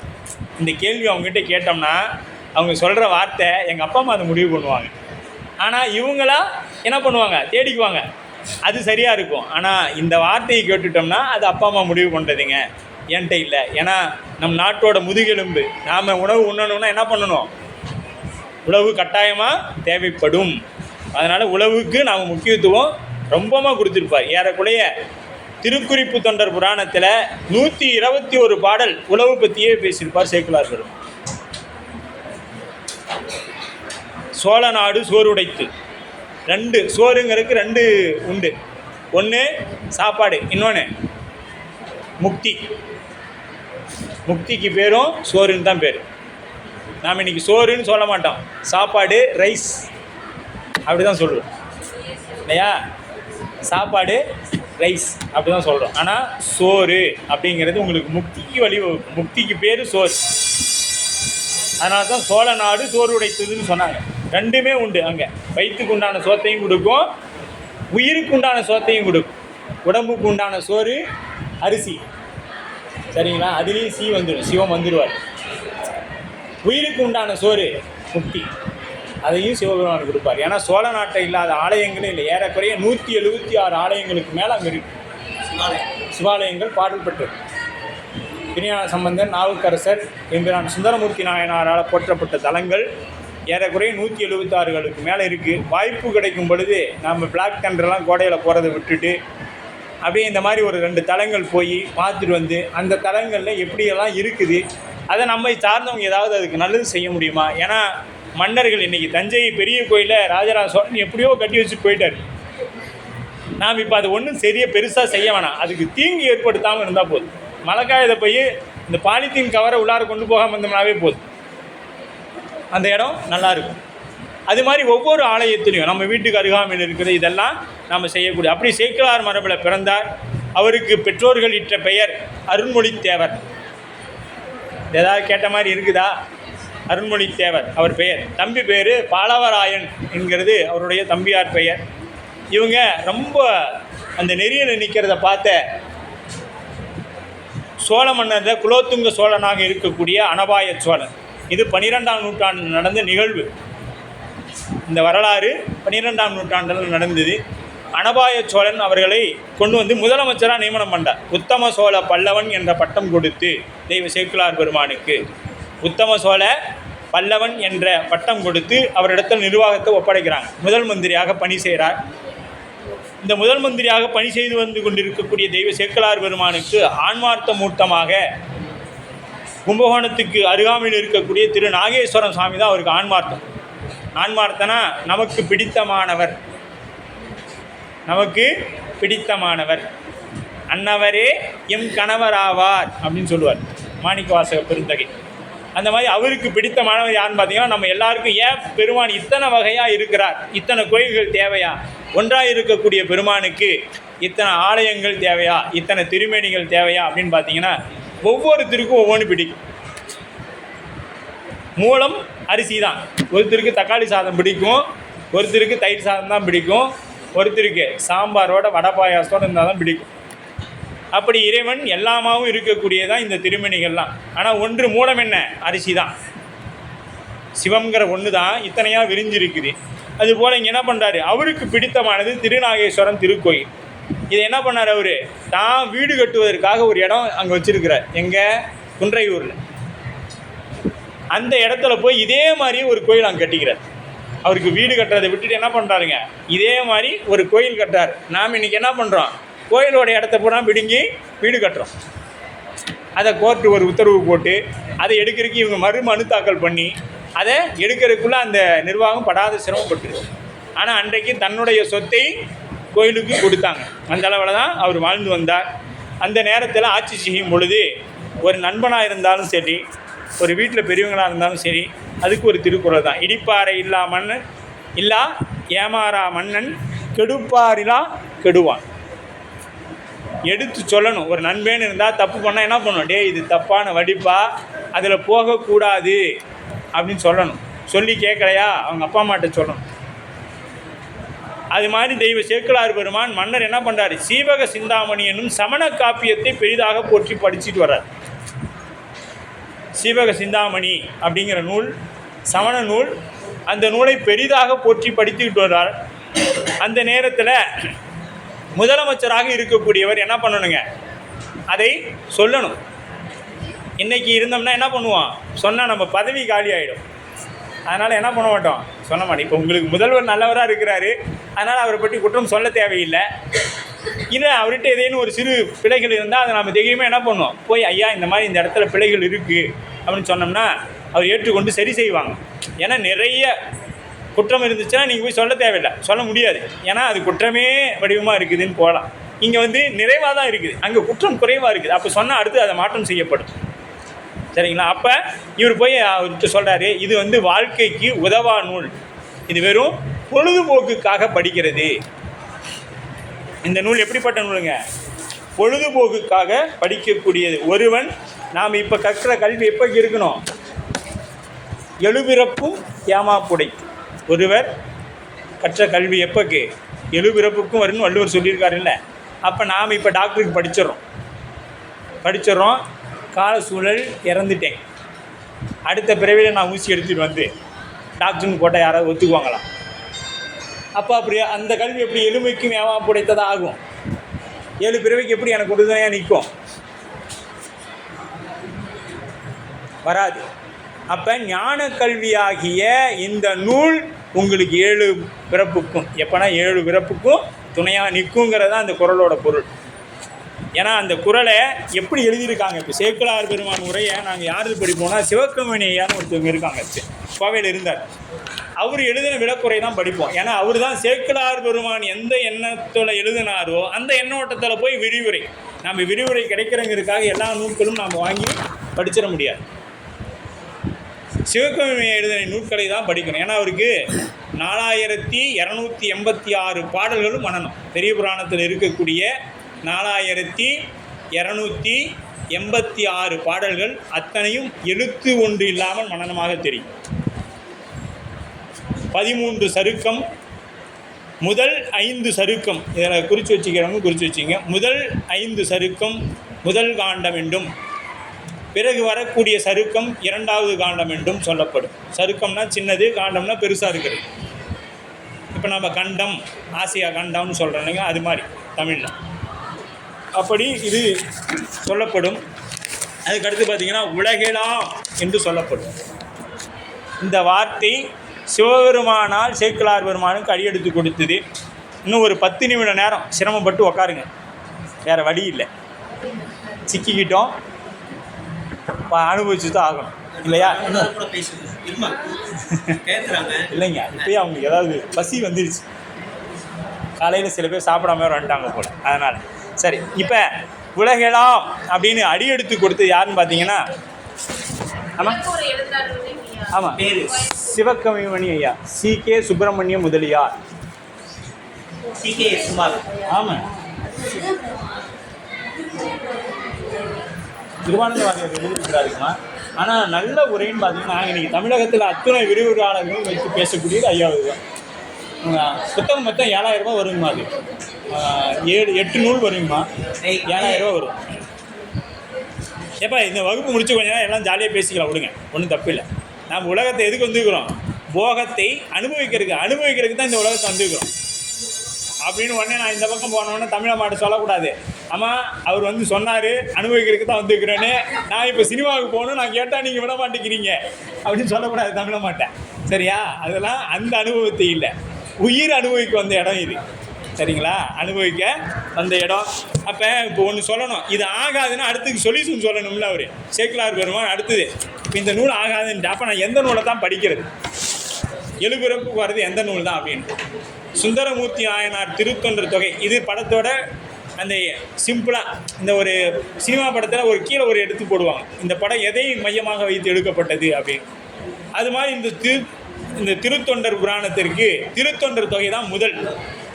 இதற்கு மூல நூல் என்று பெயர். திருத்தொண்டர் திரு அந்தாதி நம்பியாண்டார் நம்பிகள் சிறு வயதில் திரு நாரையூர் என்கின்ற திருத்தலத்தில் அவருடைய சிறு வயதில் பிள்ளையாருக்கு என்ன பண்ணார், தினைக்கும் போய் அவங்க அப்பா பூசை பண்ணிட்டு வராங்க. ஒரு நாள் அப்பா வெளியில் போகிற சூழல் ஆயிடுச்சு. அந்த அன்னைக்கு போய் நீ பண்ணிட்டு வாங்குறாங்க. போயிட்டு வந்துட்டு இவர் அந்த சாமி கொண்டு போன பொங்கல்லாம் சாப்பிட மாட்டேங்கிறாரு.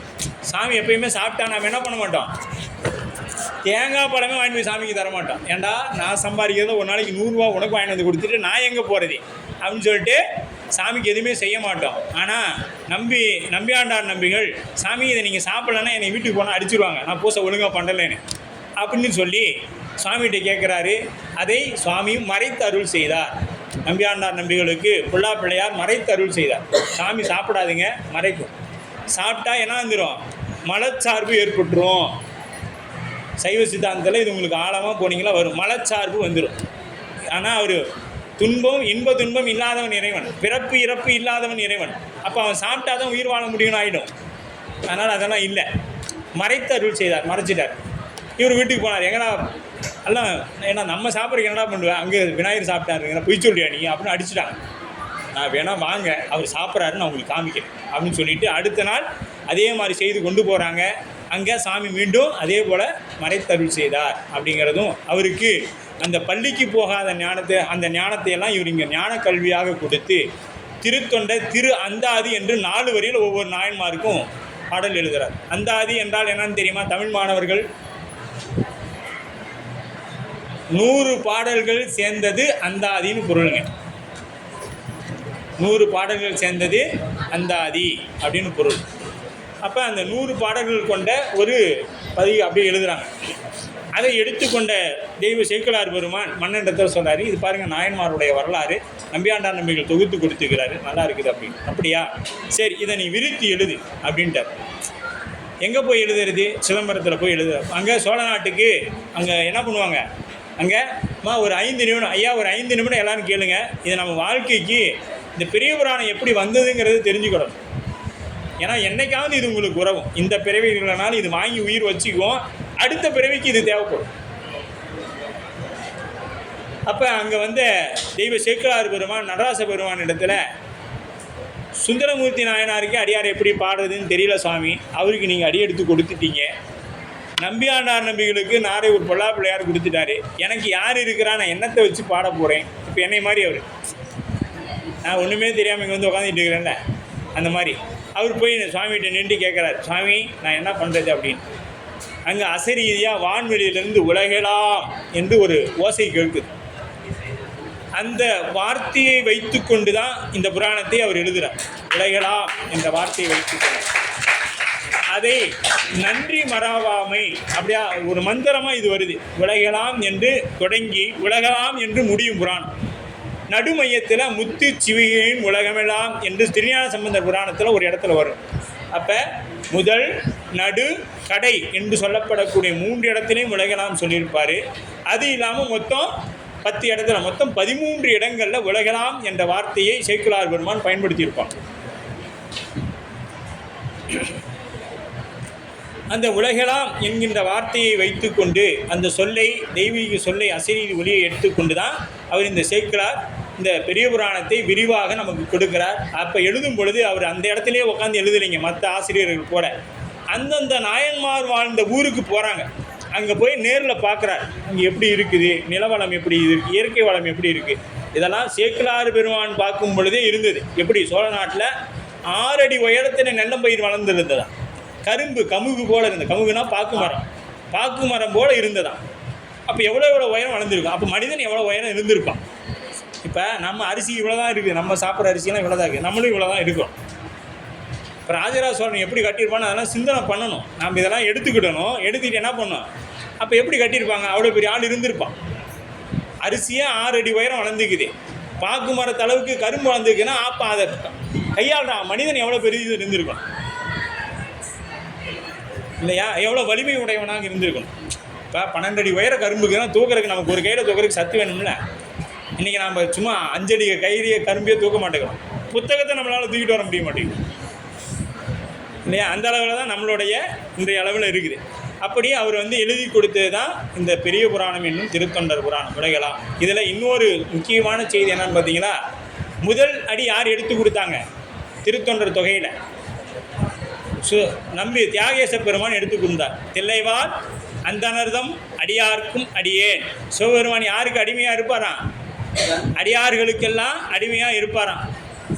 அடிமைனா என்ன அர்த்தங்க, அது அடிமை சொல்லாமல் பேசக்கூட கூடாது. அடிமையாக இருக்கிறவங்க அந்த எஜமான் சொல்லாமல் பேசக்கூட கூடாது, அதுதான் அடிமை பண்பு. அப்படி தில்லைவாழ் யார் சொல்கிறார், இதை சிவபெருமான் சொல்கிறார். நான் அடியாருக்கும் அடியேனாக இருக்கிறேன்னு சிவபெருமான் சொல்கிறார். அப்போ அந்த அடியாருடைய பெருமை நம்மளால் சொல்லணும்னு நான் வந்து இங்கே உட்காந்துருக்கிறேன் அப்படின்னா பெரிய புராணத்தை பற்றி எனக்கு எவ்வளோ ஆணவம் இருக்கணும்னு நீங்களாம் நினச்சிக்கிங்க. பெரிய புராணத்தை நான் சொல்லுவேன்னு எவ்வளோ தைரியமும் ஆணவமும் இருந்திருந்தால் நான் இங்கே வந்து உட்காந்துருப்பேன். அதை அவரே சொல்ல முடியலன்ட்டார். ஏன்னா பெருமானே அடியாராக்கிறார். இதெல்லாம் போய் எடுத்து வந்து அனௌன்ஸ் பண்ணி உட்காந்து எழுதினார். எழுதின பிறகு இதை என்ன பண்ணுறாங்க, எல்லாருக்கும் சொல்லணும், நீ எழுதிவிட்ட சொல்லணும் இல்லை அப்படின்னு சொல்லிட்டு சித்திரை மாதம் வரக்கூடிய சித்திரை திருவாதிரை நட்சத்திரத்தில் உட்காந்து சொல்ல ஆரம்பிக்கிறார். அடுத்து எதிர்வரக்கூடிய 1 ஆண்டு காலம் அதே சித்திரை மாதம் திருவாதிரை நட்சத்திரத்தன்னைக்கு தான் அந்த புராணம் சொல்லி நிறைவு பண்ணுறாங்க. அதுவரை அந்த புராணங்களை கேட்பவருக்கு உண்பதற்கு உணவு, உடுப்பதற்கு உடை, தங்குவதற்கு இடம், அது மட்டுமல்லாது அவர் குடும்பத்திற்கு வேண்டிய செல்வங்கள் அத்தனையும் அனபாய சோழன் கொடுத்தார். அவருடைய காலத்தில் தான் பொன் வேயப்பட்டது. எங்கே சிதம்பரம் போனீங்கன்னா தான் இங்கே பாருங்கள், சிதம்பரம் வரைக்கும் பொன் வேய்ந்தவர் அனபாய சோழன் தான். இன்றைக்கும் சிதம்பரம் போனீங்களா நீங்கள் பார்க்கலாம். அதுவும் கைலாயமும் ஒன்று போலவே இருக்கும். சிதம்பரம் கோரையை நீங்கள் ஒரு சைடில் இருந்து பார்த்தா கைலாயத்தை பார்த்தீங்கன்னா காலையில் சூரிய உதயத்தில் போல் எப்படி இருக்குமோ அது போலவே இருக்கும். அந்த அளவுக்கு சிறப்பு வாய்ந்ததாக இந்த புராணம் அமைந்திருக்கிறது. இப்போ நாம் இந்த புராணத்தை பற்றியும் சிந்திக்கலை. ஆசிரியர் புராணம் சைவ சித்தாந்தத்தை பற்றி அப்படியே மேலோட்டமாக சொல்லியிருக்கிறோம். இதில் என்ன எனக்கு ஒரு இப்போ சந்தேகம்னா, நான் சொன்னதை யாராவது கேட்டிங்களா என்னன்னு தெரியல. கேட்டதில் எதையாச்சும் கொஞ்சம் பயனுள்ளதாக இருந்தால் அது நான் செய்த புண்ணியம் கிடையாது. எங்கள் குருநாதருக்கு அந்த புகழ் அத்தனையும் போய் சேரும்.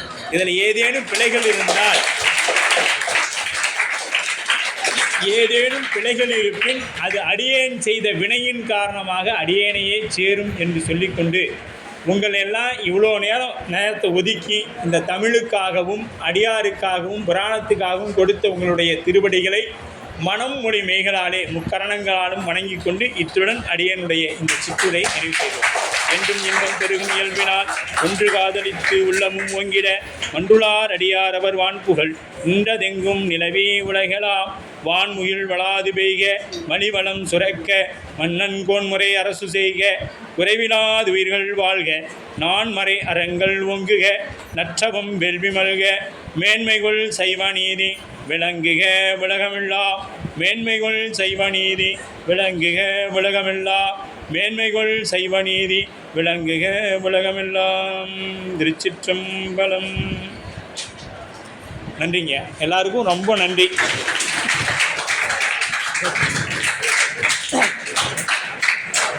மிக ஆகச்சிறந்த ஒரு உரையை நிகழ்த்தியிருக்கக்கூடிய ஐயா அவர்களுக்கு கல்லூரி சார்பாக தமிழ்துறை சார்பாக மாணவர்கள் சார்பாக மிக நன்றியை தெரிவிக்கிறேன்.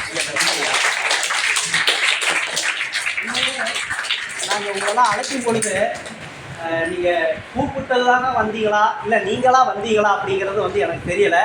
உண்மையிலே இன்னைக்கு இருக்கலாம் நீங்கள் அந்த உரையை கேட்டது சிவன் உங்கள் கூட இருக்கிறாரு அப்படிங்கிறதுக்கு மெய் சான்று. சரியா?